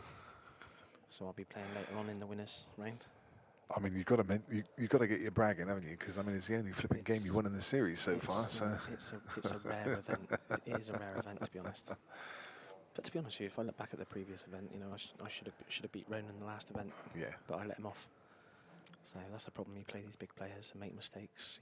You know, you don't come back to the table. You get punished. I don't think Karl can believe he's missed that. He was trying to pinch a bit of the bag because he needed to get right back across for the. I'm not sure you'd have been on. I'm not sure you'd have been on it anyway, No, would he? I don't think he. I don't think he would have been on that. He's misjudged that by a bit of a margin, and this isn't by any stretch of the imagination a give me clearance. Now you may see Ryan try and play a skill shot here. I wonder if he'll try and... Ryan? Mark, sorry. Has Ryan joined us? That's his brother. He's All playing right, on another table. Okay, so he's flicked the yellow out, but it's not done him a great favour. So I was just looking at Ryan Flemming's score a second ago. So You might play to cannon this yellow again. yeah, I'm just looking at the shot, the yellow to top left corner with a touch of right hand side to come back across and try. Correct, yeah. Well, Come off the side cushion, then flick it out again. Looks like he's just gonna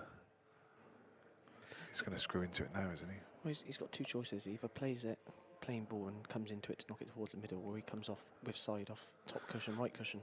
Yeah. Here we go, top right. Try and right cannon flick. that. There you go. Oh yeah, that's Great a nice shot. shot. Great shot. I just wondered if he might try and screw into it, only because he would have been guaranteed to be left on the yellow to the left corner. But the only danger with that, you can often follow the white straight in after the red. So taking the sensible option. Again, still not a gimme clearance. He needs to work at this. Not easy. The yellow, I guess the one about 9 inches this side of the bulk line, it doesn't go into either top corner pocket, so he needs to finish high on that into one of the middles. And of course the yellow below the black only goes into kind of right corner, so he really needs to think about this. Needs to keep going. Yeah. Well, Bit short. he is. Should He's still got the be okay. Should cut. still be okay. He's got the cut, or he's got the double. I would suggest probably if he plays the double, I think he can hold for the yellow. But if he plays the cut, I don't fancy the double there. I fancy cut to the top. As you look at the screen now, cut to yeah, but the white's left running, bottom isn't bag. it? Yeah, but it just cut it to the top left bag with a little bit of bottom left hand side. Almost drag it, so the white will come back this side, just this side of the bulk line. It'll be fine. Oh, he's going to go around. What's he playing? I wouldn't be playing a double.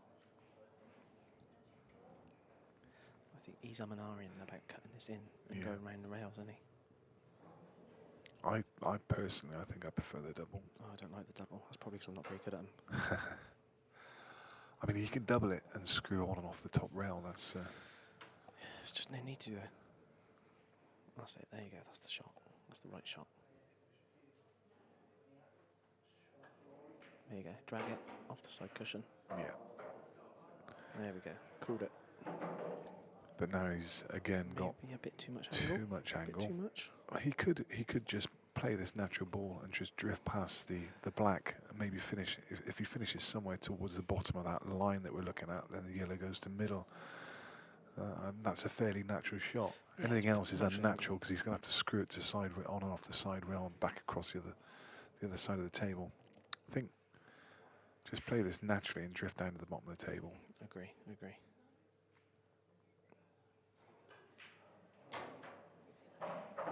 And just Perfect. Great shot. the bottom of that white line. That'll do him nicely. Great, yeah. And nice that I'm going to drop this in and leave the black in the opposite centre. Left middle, right middle for an 8-7 lead.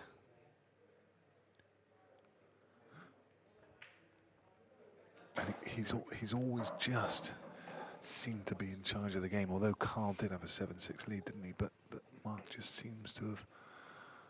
He's got a funny way of looking at the table. He kind of approaches the table. Then tilts his head. He kind of tilts his head and kind of looks at it sideways, doesn't he? Yeah, It's, strange. and again, we see that frantic feathering of the ball. But yeah, he's just stepping away now for a quick bathroom break, I think. We just saw him have a quick word with the referee. Indeed, he's stepping out. He might be going to the bar because he's got his wallet with him. I'm going to do the same. I'm just going to step away for a bathroom break while Mark is. Yeah, he's shooting to the bar a minute, grab himself a drink. A vodka Red Bull is the agenda, I think. I think that's what he's going for.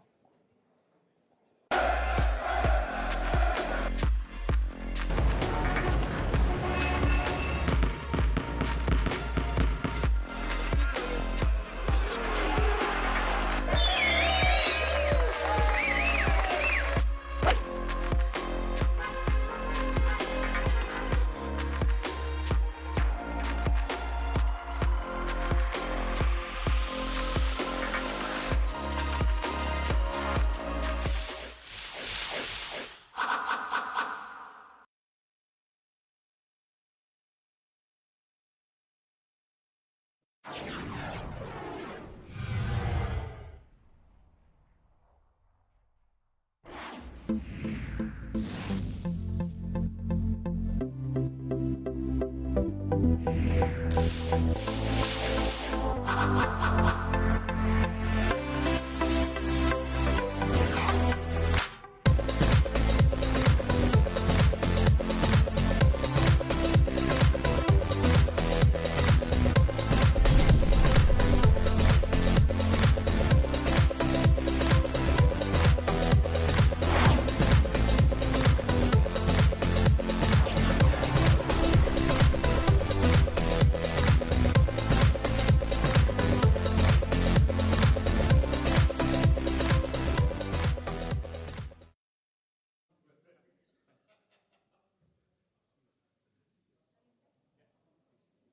number 16, Marc Flemming to break, losing 8 frames to 7. Time running.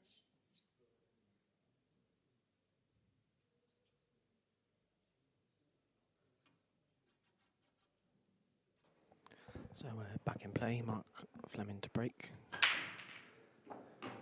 White is close. And it's going to stay there. It's going to stay there. Just noticed Mark put up his hand just to apologise. How's that part there?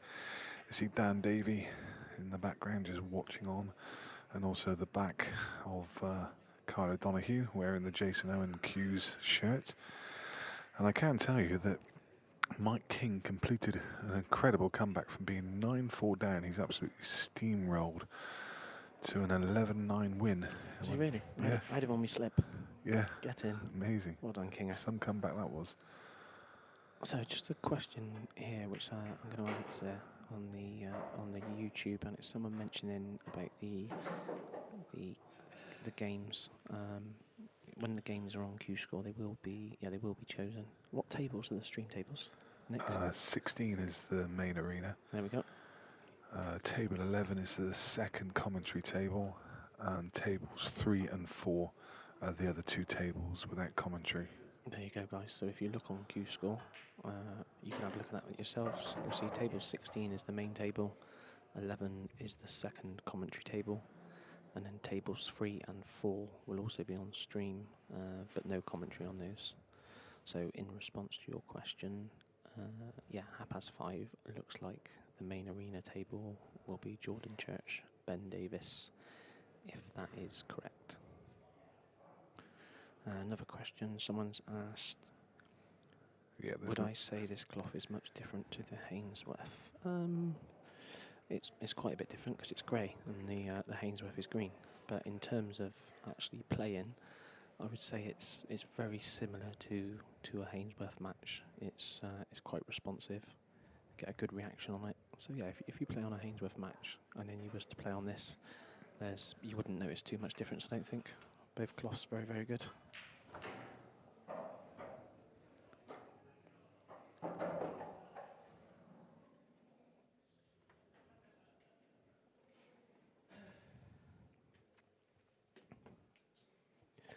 You're welcome, John. No problem, mate. Always do what I can to deliver you a first-class service because you asked so politely.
Sorry about the silence. There was a little bit of outside interference. Yeah, I think it's quite windy outside, I think.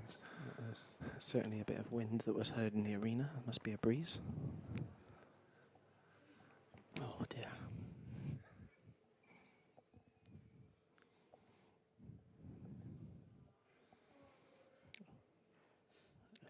Mr. Finn getting evils from the referee.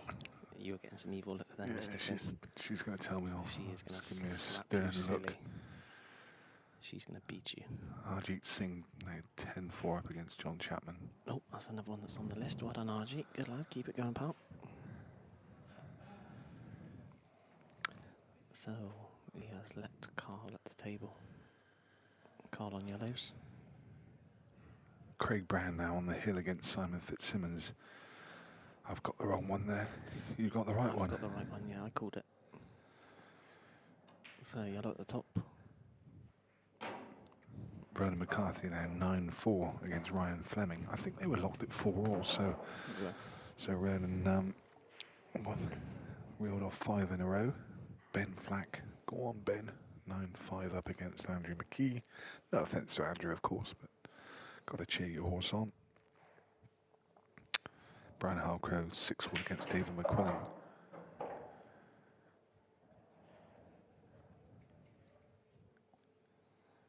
Tom Cousins 9-8 against Matt Schofield. He's got a game on his hands there. Adam Davis It's a bit hard, I think. 8-6 against Jimmy Croxton. Jimmy Croxton's won another frame there, so it's just ticked over to 8-7.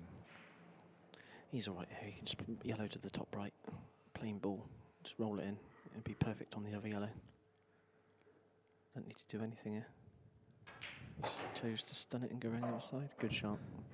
I'm not sure he needed to do that, but it looks good. Not quite sure why Matt Brearley, who I saw in here quite some time ago, their match with Rich Walton was due to be in the 12:30 session, but it's been moved to the 5 o'clock session. Sorry, the 3 o'clock session. So don't know what's going on there. 8-all, guys. 8-all. We'll see if the referee is going to give Nick Finn another evil look, because he does deserve one. I haven't done anything well. Shocking behaviour from Mr. Finn.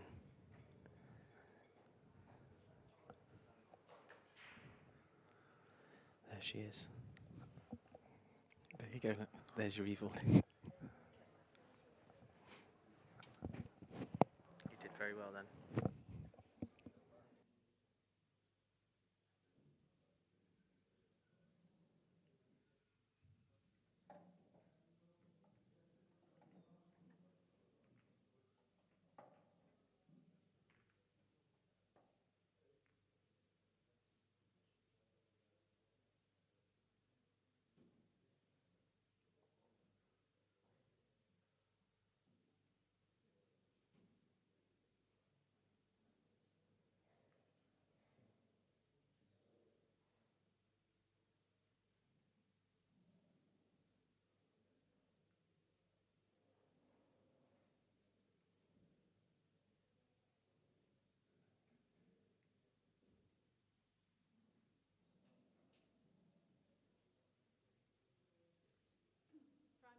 Frame number 70, break 8 frames all.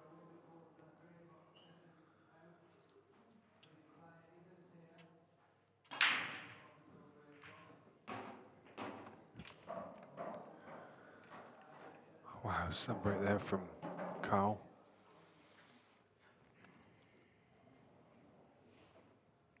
Super timing. Has potted 2 yellows and, well, what do you fancy?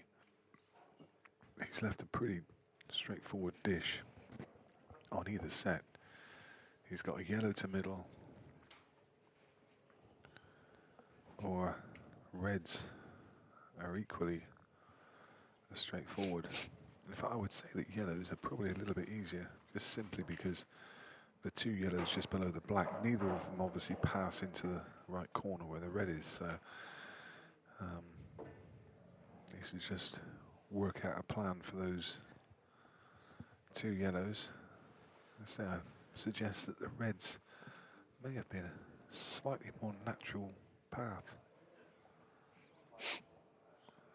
Both of those yellows are going to have to go to left centre, or It depends which way he decides to play it. He could. Yeah. Oh, he's going to follow through.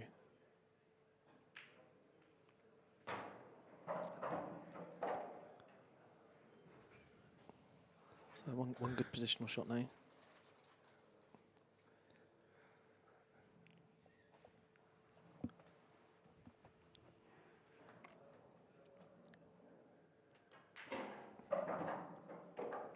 This looks good. It's good enough. Good enough. Yeah. Yellow by the black to the top left. Yeah. Stun it in. Yellow to the bottom left. Black in the middle. Job done. It's Nice. there. It's there.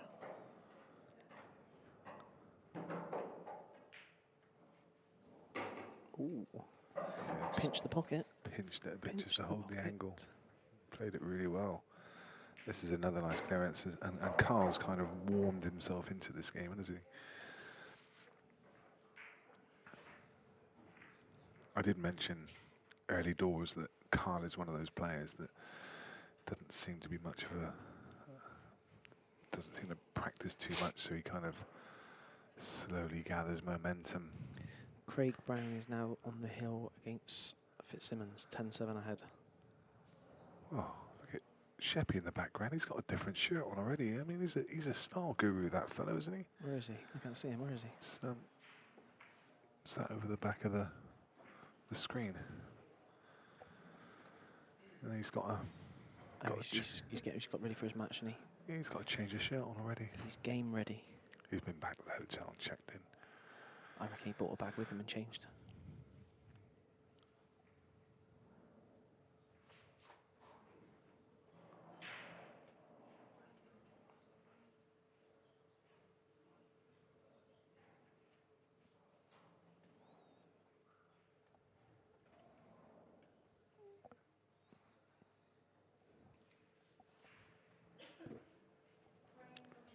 So here we go.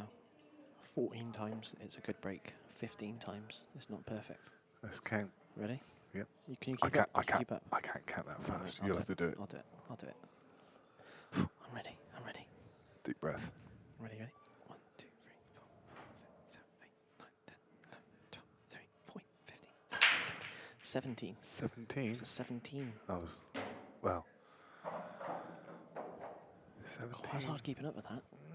I think I got it right there. I I don't think it was 17. 17 is not a good break. You have to let them. No. I think. Do you know what it is? I think it's odds and evens. I think 14 has been the best. The even numbers break well. The odd numbers break badly. I agree. I agree. That's what it's all about. It is frantic. That's the only way I can describe it.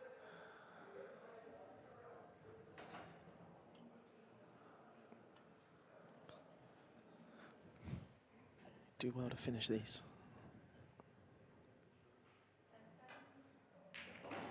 So Red's in play. Reds is a choice. John Bevan asking a question of Jim Flemming on the chat. Who's the better player, Ryan or Mark? That's like, you might as well ask which one's his favourite, hadn't you? I mean, what a question to ask a man. Yeah, no comment. I'd be quite happy not to play either of them. Yeah. Two tough players. So Fitzsimmons has pulled back another one. It's 10-7. Come on, the Fitz. Oh, mate, you're behind. I give you that 10 minutes ago. Ronan McCarthy now 10-5 against Ryan Flemming. So again, both the Flemming brothers behind. Ben Flack 9-6 still against Andrew McKee. Brian Halcrow, David McQuillan 6 apiece. So obviously Mark's, he's going to be looking for some way that he can break that red out, obviously on the left cushion by the yellow. He could potentially pop the red that's directly in front of the white to the middle right and try and cannon it over towards the black, into the yellow, into the red, but quite risky. I'm not sure which way he's going to try and find it. Clint Ianson has won 3 in a row against Ryan Bassani and now is 8-7 ahead. Games from the 3 o'clock session now being called to the tables. So he's played a safety. I think he wanted that red over the bag, so it would have given him an option to break into the bundle on the left. Is that 3 o'clock games being called out now? Yeah. To start now? Yeah. So that means they've done the betting? Yeah. I need to jump off commentary then because I need to go and put a bet on. Excuse me, boys. Have you got it sussed out what you want? You picked them out already, have you?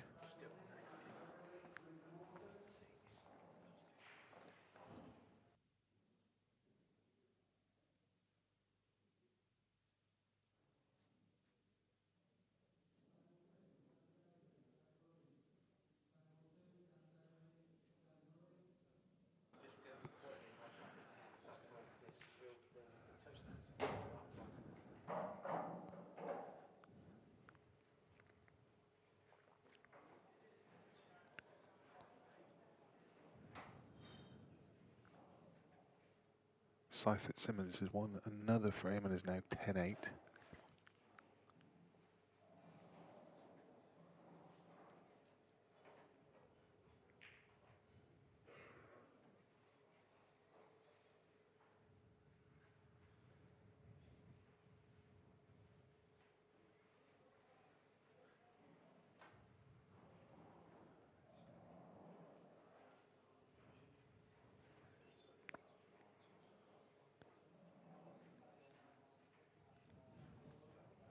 Ben Flack now on the hill, 10 frames to 6 against Andrew McKee.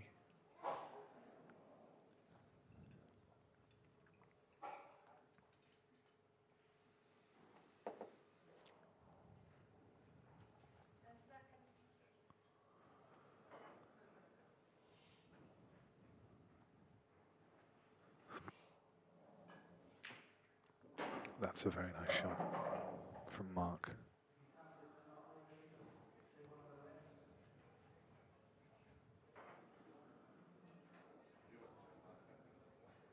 And now, half the pocket covered, but the red will squeeze past the yellow. And probably would elect to... Did wonder if he may try and screw up the right-hand side of the table for this. He's still got this problem yellow on the problem red on the left cushion.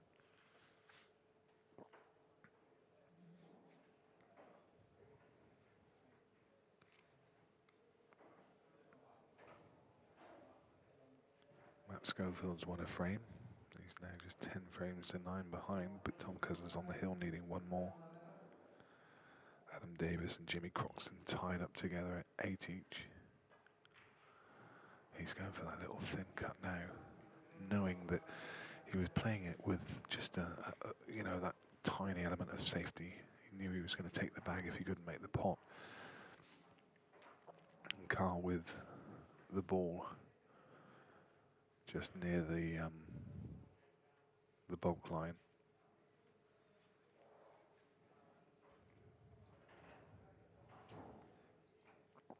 Also the one set on top of the black, which doesn't look like it passes. It may go into top right, but it's getting on it is the problem.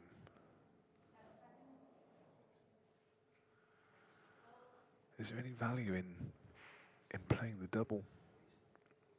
The one nearest the bulk line, doubling it across, and just playing it dead weight to cover the bag. Looks like he's going to take a more aggressive option.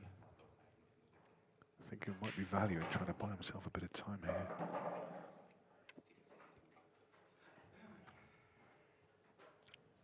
No.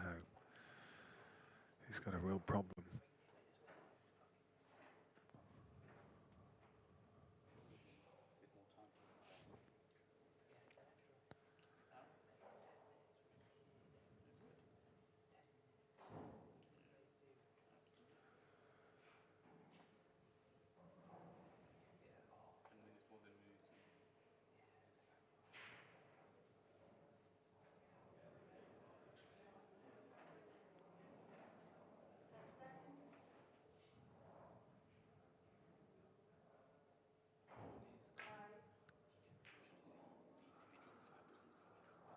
Karl needs to be careful with the time bank.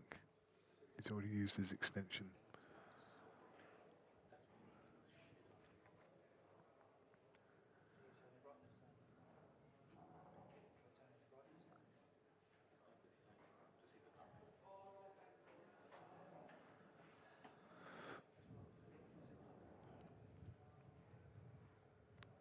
obviously feels he can get behind this yellow. Didn't he play that well?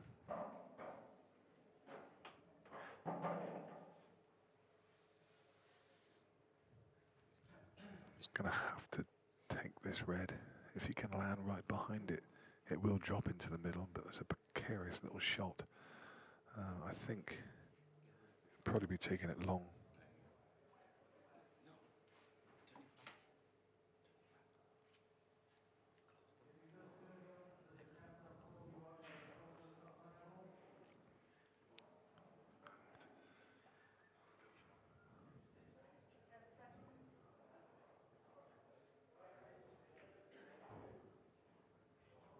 Yeah, I like that. That's a clever little shot. He played it as a bit of a shot to nothing. Just try and drop that red in dead weight, knowing that he's got the safety net of the yellow on top of the black. And he's also hidden the yellow to bottom corner. So Karl really is going to struggle now with attacking options. Does this go past the red? If this actually goes past the black into that pocket, then that was a real error of judgment from Marc.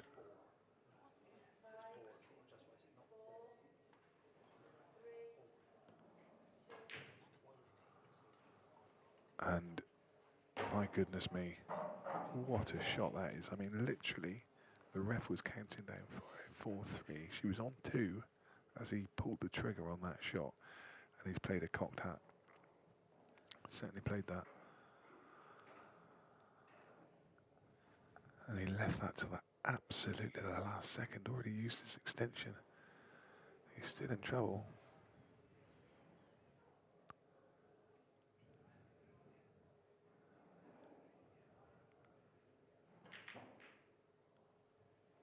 No.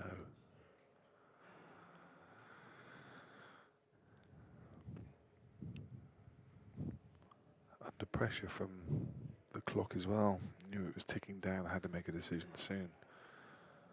So that was just a little stretch too far. And it's almost like a dance that Marc does. He kind of steps across to look at the shot, and then he rises up on 1 foot. We'll have to take a look at that in a minute if we can get a shot of that, because it's quite fascinating. When he's got a bit of an angle, he literally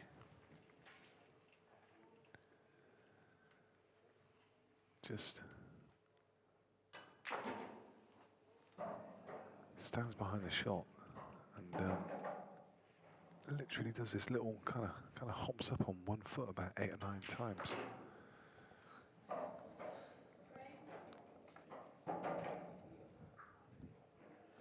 No panic, guys. Kapow has returned.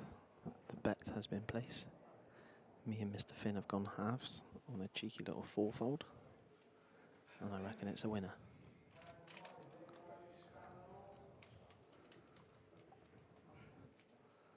So 9-all. Race to 11 on the winner's side. Loser's side is race to 8.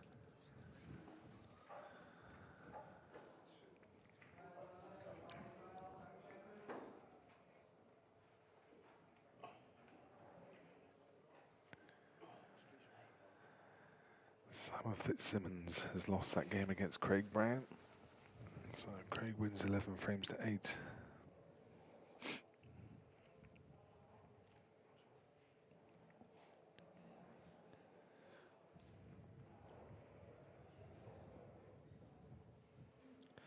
Ricky Hillier, good morning, good afternoon. Shout out to you, my friend. I am back in the box with Nick Finn. I was just putting a cheeky little bet on, mate. I went for, I'll tell you who I went for, John. I went for... Shepherd. I went for Jez Graham, Jordan Shepherd, Zach Shepherd, and Craig Marsh. See, you got your first win. Yes, I did, Ricky, mate. Got me first win. What I did, mate, I turned on Kapow mode, destroyed the guy 11-2. Should have been 11-0. That white ball was tracking straight towards the middle bag for in off, and it got kicked out of the way. And I can tell you in other news, Matt Schofield has won that penultimate frame, and now it's 10-all with Tom Cousins, and they're on a decider. Wow. Wow. Could Tom Cousins be pushed across into the loser's side in round one? Would that be the first time? I think it would be. Yeah. But as Phil Harrison showed last event, that's what happened to him. And he still won the event.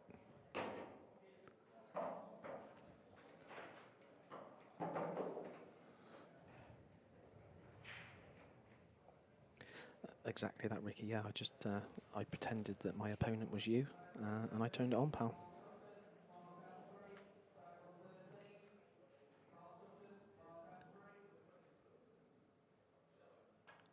Great opportunity here for Karl to go on the hill.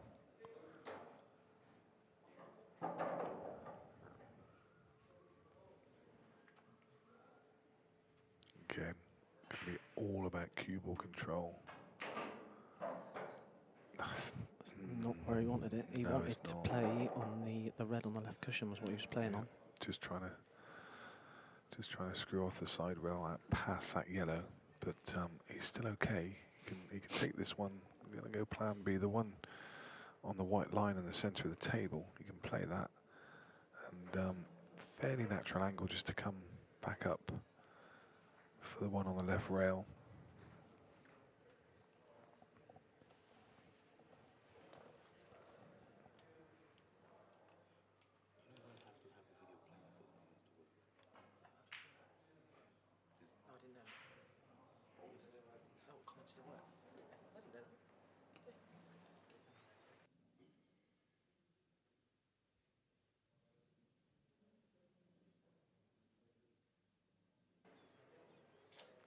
So a miss from Karl brings Ryan back to the table with a super chance now to get himself on the hill.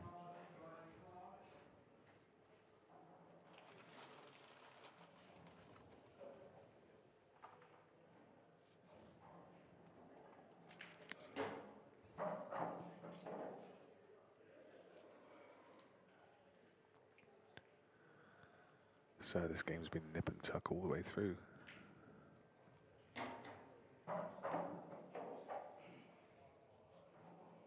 Keeping a close eye on that Matt Schofield versus Tom Cousins game. 10 apiece.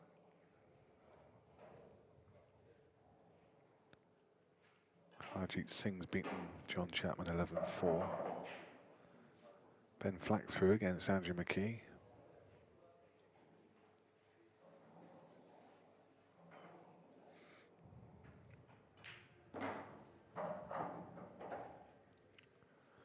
Absolutely ABC finish here now for Mark.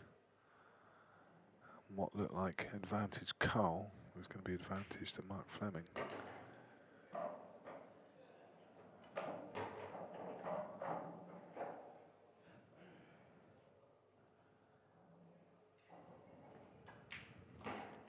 So Marc Flemming goes 10 frames to 9 up, and it's going to be his break in the 20th frame. Mark is on the hill. Yep, correct, John. There is a decider in the Cousins game. We can't see that from where we are sat. And even if I stand up, I can see into the other room, but I certainly can't see the table because there's some big crowds in there now. So there's a lot of people that will be watching that deciding frame. I imagine that's probably going to make or break quite a lot of people's betting slips. I think Tom Cousins is currently at the table. Yeah, Cousins is at the table. I can't see the table, but I know he's stood at it. I think it's his shot. So what we do know from watching this game is as follows. If Marc Flemming cues this break 14 times, then they will split like an absolute dream. They're going to go like dollies, aren't they? They will have merry drop-ins. If he does it 15 times, he's going to go dry, and if he does it 17 times, there's going to be balls tied up everywhere. If he goes 17 times, we're looking at a decider. So you're going to have to count. I can't keep up. Mate, I counted earlier, but someone said it was different to what I said it was. No, I don't believe it. You can definitely count as far as 20. I've seen you do it. Yeah, on one hand. Get ready for it. On one hand. Well, you are from the southwest after all. Yeah, webbed hands. Right, here we go. Right, here we go. 1, 2, 3, 4, 5, 6, 7, 8, 9, 10, 11, 12, 13, 14 is going to be good. 14. It's going to be... Oh, well, that's that theory out the window. I can't believe it. Well, they have gone like dollies. We did say that much. I cannot believe He it. just forgot to pot one. That is absolutely brutal. Unbelievable. That's a few times today. He's done me on the stream, hasn't he? Yep. He's done me a few times. So, what are you going to tell him after the game now? You're going to tell him 14 times they split nice. You might pot, you might not. I think It's not really the kind of thing he wants to hear, is it? I think the problem was, before he addressed the table, he did another 14 mid-air. That's what's killed it. So, referee's going to have two balls to mark here to remove the shark rack. She's just looking at how she can get this the red, No, because she might not. I think it's they're only almost touching, aren't they? I think it's only the red that Yeah, needs I to be think it moved. is, yeah. Mate, John She's going to Bevan, chop both. John, They're almost touching, so she just doesn't want to. John Bevan said that was 18. John, I'll tell you now, mate, my eyesight, they call me Hawkeye, all right? If I say it's 14, it's 14, all right? It's going to have to go back on... Show Kapow some respect. Going to have to go back on YouTube now and have a was look at it, 14. recount, It was do it in slow motion. It was definitely 14. How dare you go against me, Mr. Bevan? Does anyone know why Turney is a no-show? Unfortunately, Matt, some unfortunate personal circumstances has meant that he's unable to make it, which is a shame. He's put up a status, so there's a status on Facebook explaining.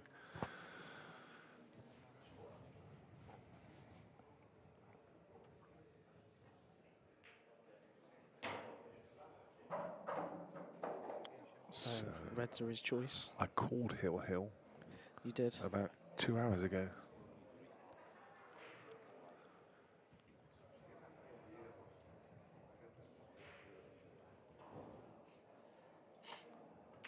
Bump into the yellow. There you go.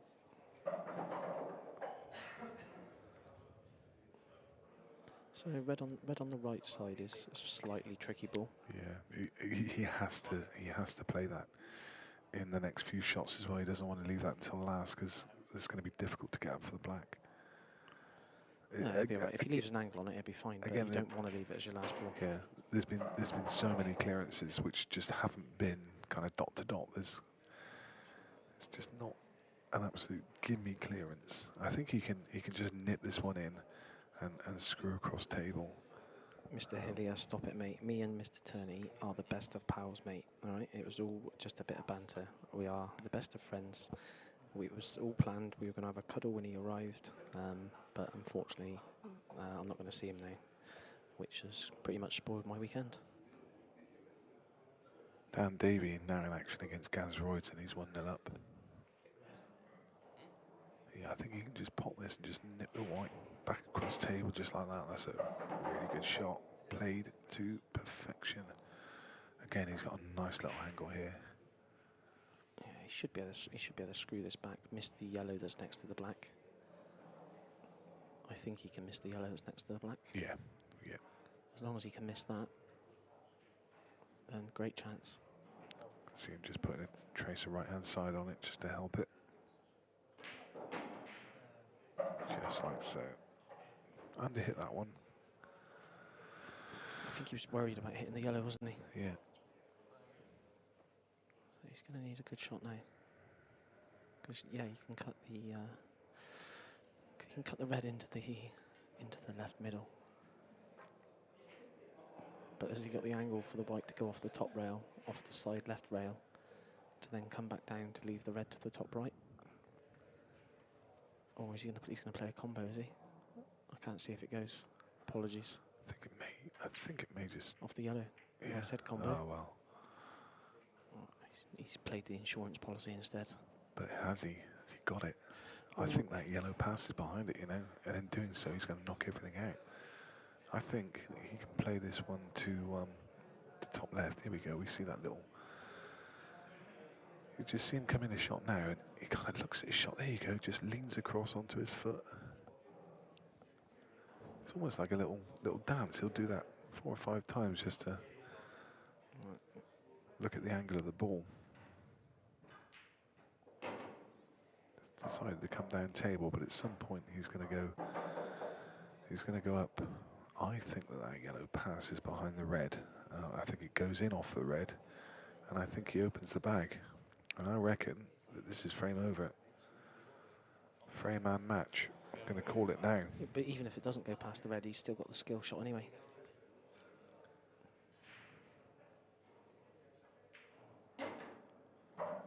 Ooh, he's made the black a bit tricky. Because that doesn't tap in the middle anymore. He didn't like that. I think he heard me call frame and match and got a bit nervous. That's twice you've passed wind.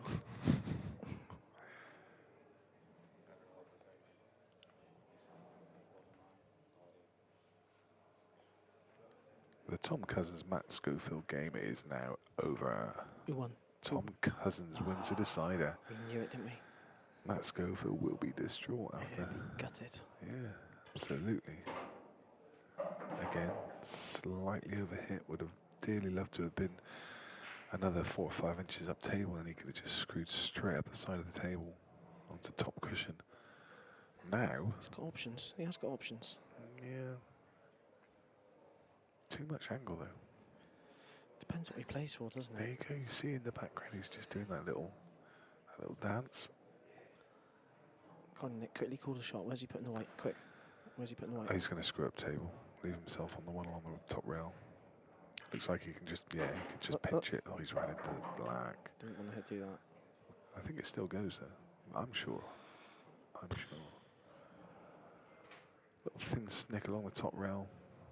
Just hard enough. Problem is, it's The red, yeah. you need a good shot to move the red, and so the yellow will still go in that pocket. Exactly, There. That's the problem. yeah.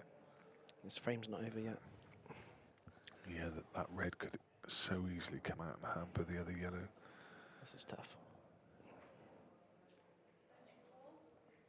There you go, just seen. Looking into shot. Using the extension.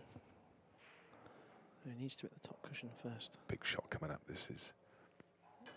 It's got a bit hard. There's the top cushion off the I was red. going to hang for a second. Where's he going? Where's the white going? Oh, He's plum. he is He's absolutely plumb. He's in dream world. Could not have landed any better than that. He needed a touch of fortune, and didn't he ever get it? Oh, there's Jay Dewar in the background, look, in orange.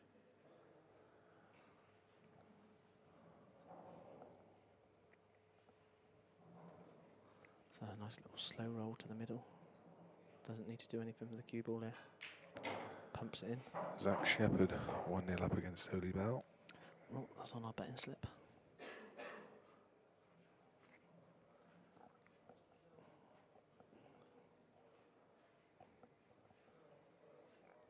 Clint Ayance and Ryan Bassani, you cannot put a fag paper between those two in the whole game. There's 9-all. Here we go, biggest shot of the match. Back for the black in the top right. Just enough. Yeah, he should be happy with that. Controlled that well. So this is This a is big for black. this is for the game. This is a 9 out of 10 shot under normal circumstances, but under pressure. He knows he needs to pot this. It's He's cued that really well, There you go. and That's it the drops. victory. And the players shake hands, and it's Marc Flemming that goes through on the winner's side. Good game, that. Yeah, it was a very good game. Good game. And Karl boys will drop across into the loser's side. I think there will probably be an interview with the winner in just a few minutes.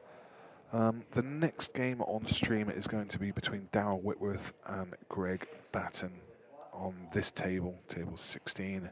Over on table 11, you can watch Oli Bell against Zach Shepherd, who are currently tied up at 1 frame each. So over to Mr. Kendall in the in the interview room. He's going in with Mark. Thanks very much, Adam. Much appreciated. Thanks for your time. Cheers, Nick. Enjoyed it. Cheers for watching, guys. We'll see you soon.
With the winner, Marc Flemming, a great match that was with you and Thanks so Karl. much. How do you felt you played? Yeah, I think I played really solid. Made a really bad sort of error, just I thought lapse in concentration at five each. But apart from that, I thought I played really well. Was breaking really well and took most of my chances. So It was a good finish you took out in the last. yeah, at one point I wasn't really thinking about getting a shot. The break was really good. You sort of lost the cue ball a bit, but no, I was happy to take it out in the end.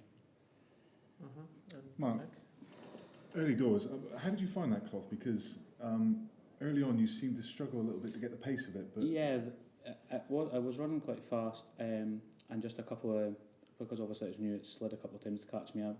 And just in the first frame, after that, I felt really comfortable after that, to be fair. So. you were timing it well. You always seemed to be in control of it, even though he went 7-6 ahead. You always seemed to just have an edge on it. Yeah, like I say, I felt, even though he sort of rallied from 5-1 to come back to 5 each, until I'd missed that one sloppy one, which I knew was just a lapse in concentration. It wasn't like I'd hit it wrong or I did anything. I was between two shots and I hadn't decided I played it. But I've taken out a finish in the next frame and that was me settled again. I felt fine, I just needed to wait on the chances. So. Just to touch on something, we mentioned your cue action on your break. It's quite unique. I mean, it's quite frantic, isn't it? Yeah, well, I've tinkered with it a little bit, and I've changed it just before this tournament, just to make sure when I am hitting it, I've got this breaking cue, because my tip, I don't know if you've noticed, is really, really thin. Like, I've got a very thin tip. I used to break with it, and I've changed that now. But I was finding, because I was trying to put more power, the white was going wayward. I've changed something sort of on my back arm just before this to try and eliminate the white going in. And it's served me quite well. I mean, I came up dry near the end. I only wanted one chance, but overall it's quite solid now. Yeah, good performance. Thanks very much. Onwards to round 2. Do you know who you have? I don't. I've had tough draws. Each event I've been to, I've had Mark Farnsworth the first time, and my last one I had Greg Batten, and obviously Karl Boys this time. So I'll just take it as it comes. Just see how it goes anyway. So. And how did you find that arena table? Is it noticeable that you've got, obviously it's a whole different environment. The cameras are there. Did you feel any pressure? Not really. I just tried to treat it as a sort of good occasion. Like, Karl was obviously a seasoned pool player. He's played every sort of sport.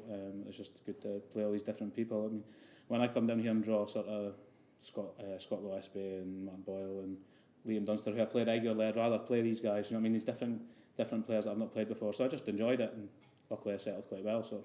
Yeah, and you got the bragging rights over your brother, because yeah, he's now on the loser's side. I've seen he lost. This is the first event we've both been to, but he obviously has Ronan, which was a tough draw as well. Don't get it easy after travelling so far, but need to speak to Lee, get him to the draws more favourably. But well, best of luck in round 2. Thanks very much.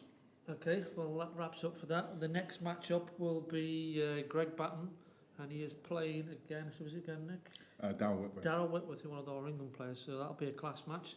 So we'll just, a few minutes time, we're back in the arena again.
So we're back with the third session of the fourth event in the Supreme Pool Series. This is the K8.com Classic.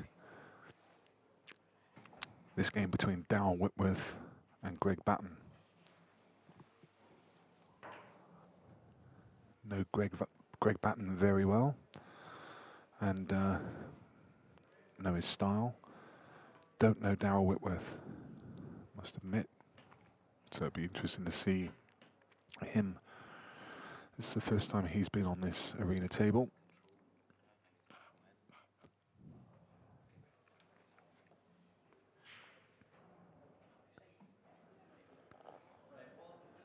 Lots and lots of action going on in the arena.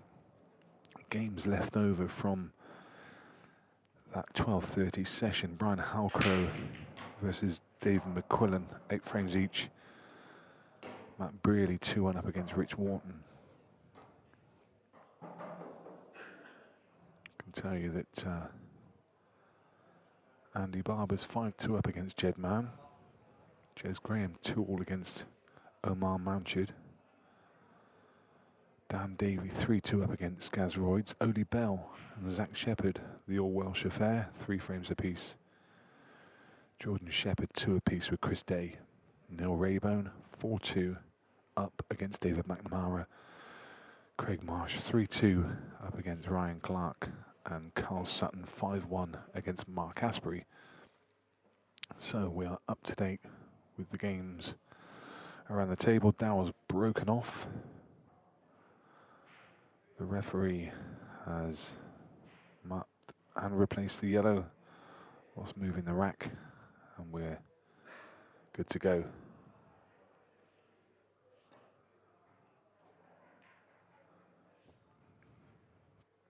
So Darryl, without an easy opener, so deciding to go up and down the table, but as a result, he's left an open table. Again, he could play that shot knowing he's not really going to leave very much. Greg Batten with a similar proposition to the one Darryl was facing. Probably only got a really tricky plant in the top corner, or maybe a double. I think he's going to take the double. Oh, he could just, didn't realise he could just get through to that yellow. So, yellows he claims, and you see by the graphics, some of you may not have noticed the little yellow above Greg's name, the red above Darryl's, just subtle, but tells you what balls are on. The little arrow which is currently pointing to Darryl signifies whose break it is. If you want to keep up with any of the scores, then it's qscore.com. Look under the live tab and you will see the K8.com Classic. And we're going to focus on this game. Greg Batten against Darryl Whitworth.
Okay, so the player at the table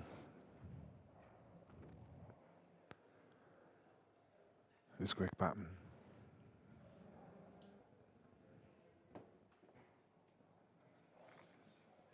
his nickname the Pac-Man after winning the Players Amateur Championship. They called him the Pac-Man.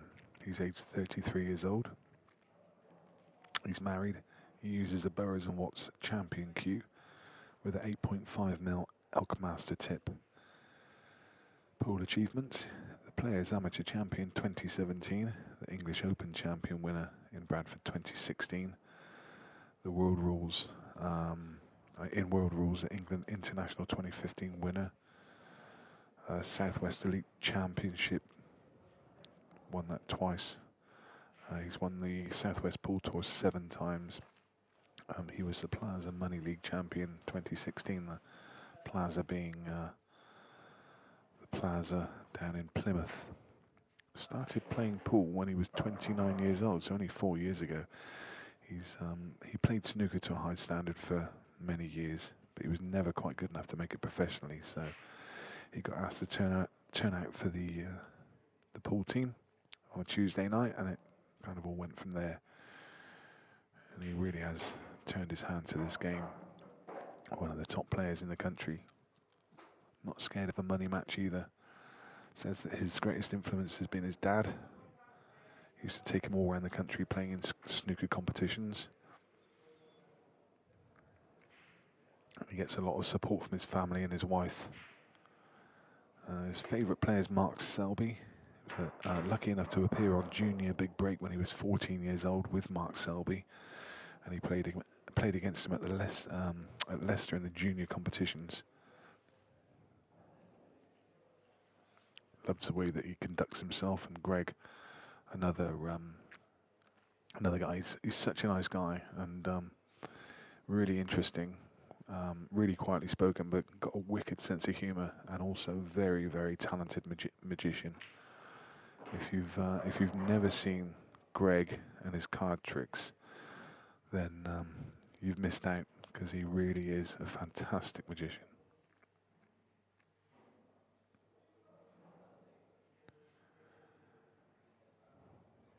Best opponent he's ever played against is Gareth Potts. Played him a few years ago at Stoke in the annual Players Team event.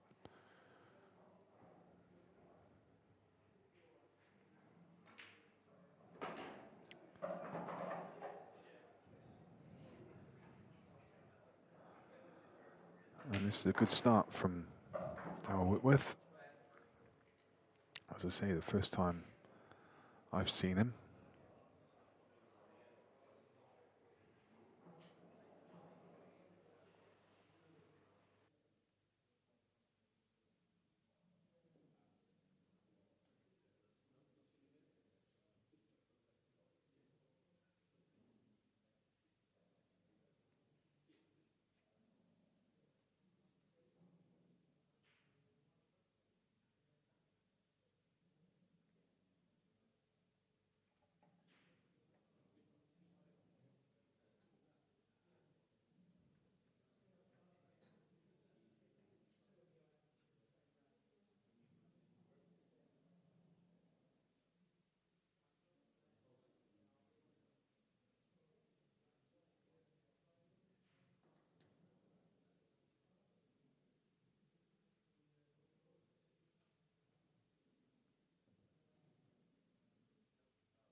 Frame 2, Greg Batten to break, trailing 1 frame to 0.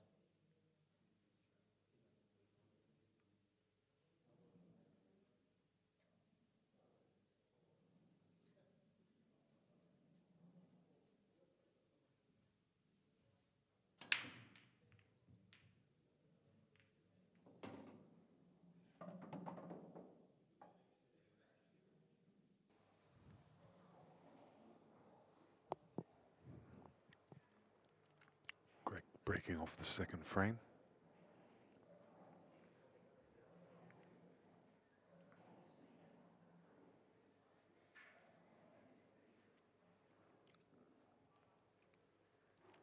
Decent break, but problems with both sets. trouble is with taking the yellow. Then he's got the 2 yellows to the left side, which won't pass the red, so he needs to give this a bit of thought.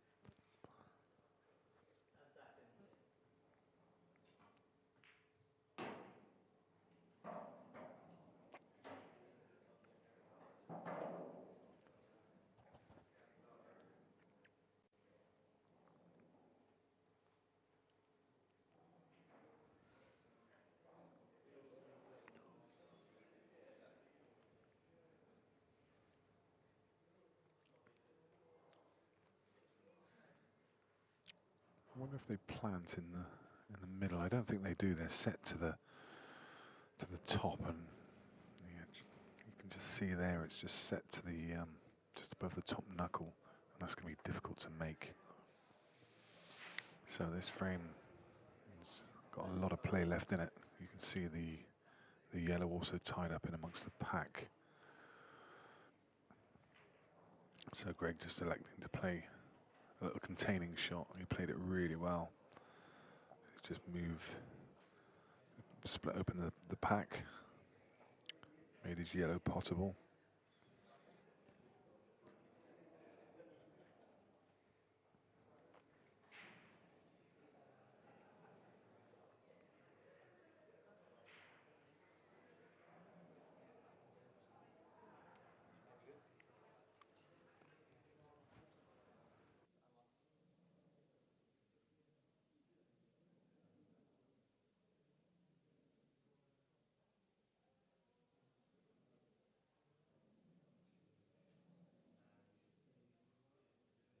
Total. Hammering.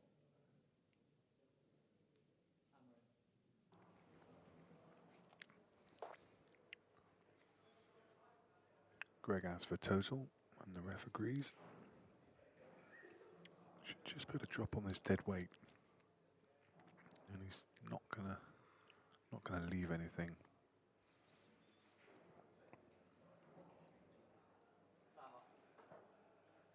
So Darryl asking the ref to move the shark rack as the white has come to rest on it. So I think he probably needs to mark the cue ball. I think should come out. May wish to mark another ball.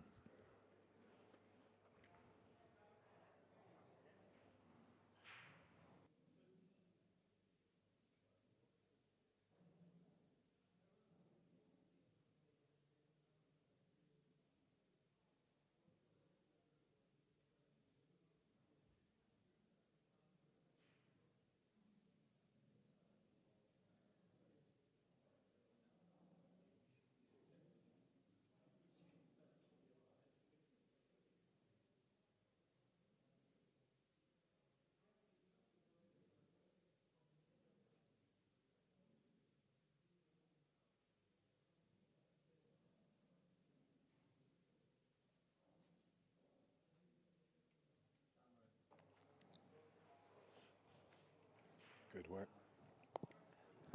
Good work there from the ref. Again, this is just going to be another containing shot, just pushing that red over the path of the yellow. No attacking options here for either player.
Can Greg do something with this yellow, I'd say? I think the shot here is to try and treble this yellow.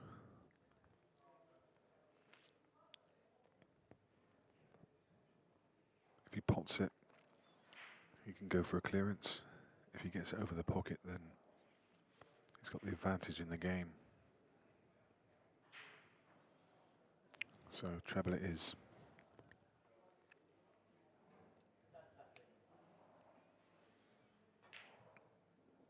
Oh, he could just get past for the double. Look at that, what a great shot. So we went through Greg's profile. His opponent is Darryl Whitworth, nicknamed Daz. He's 28 years old. Lives around the Milton Keynes area. His sponsor is the Q Academy at Milton Keynes. He's got a Stanford Q with a 9mm Elkmaster tip. His pool achievements, he plays for the England team. Also getting into the Premier League on the UK tour. Darryl, a very familiar face on that UK tour. So plays to the highest level. And similarly to Greg, he used to play snooker to a reasonable standard.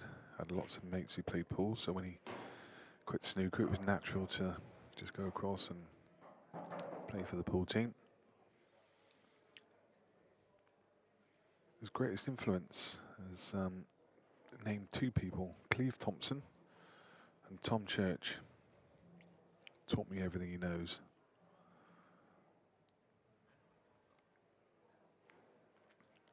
Favourite player is Phil Harrison. He's just a machine. He would like to win a UK tour or a major championship.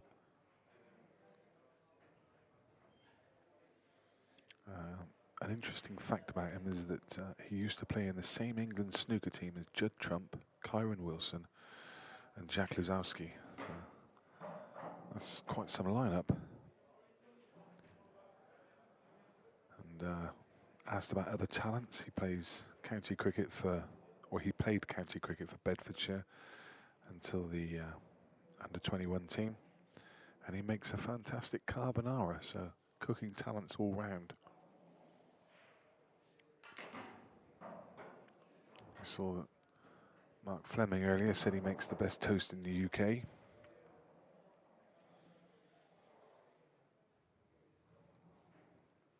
This is a nice clearance from Greg.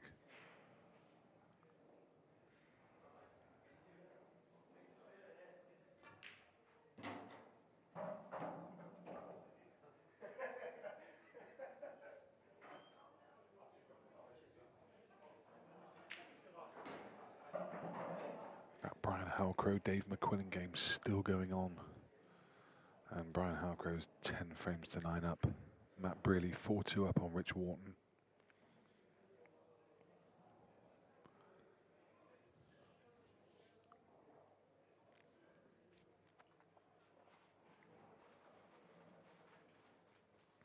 Jez Graham 3-2 up against Omar Manchid.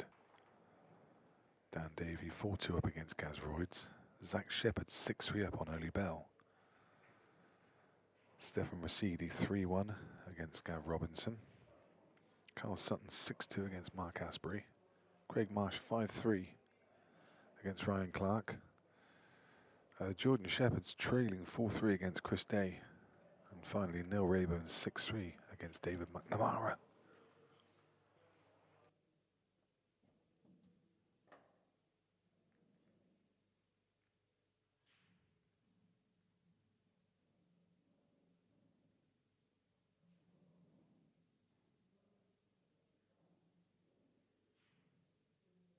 Frame 3, Darryl Whitworth to break. 1 frame apiece.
That's a really well controlled shot. Just had the wrong angle to play through, so he needed to nudge the black. He needed it to nudge far enough to clear that red. Played it really well. Again, needs to just be a tiny bit careful because he cannot avoid colliding with the black here. I think he can just stun off the back of it and leave this one up the rail.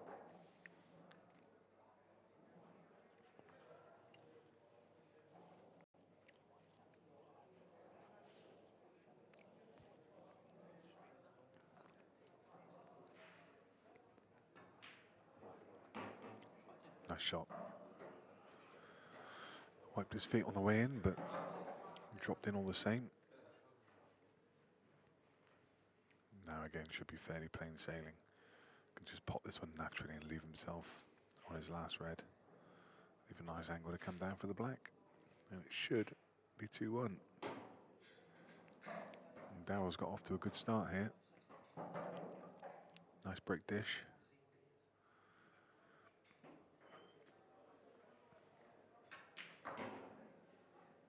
It's got a nice cue action. Lovely deep drawback. Pause on the backswing.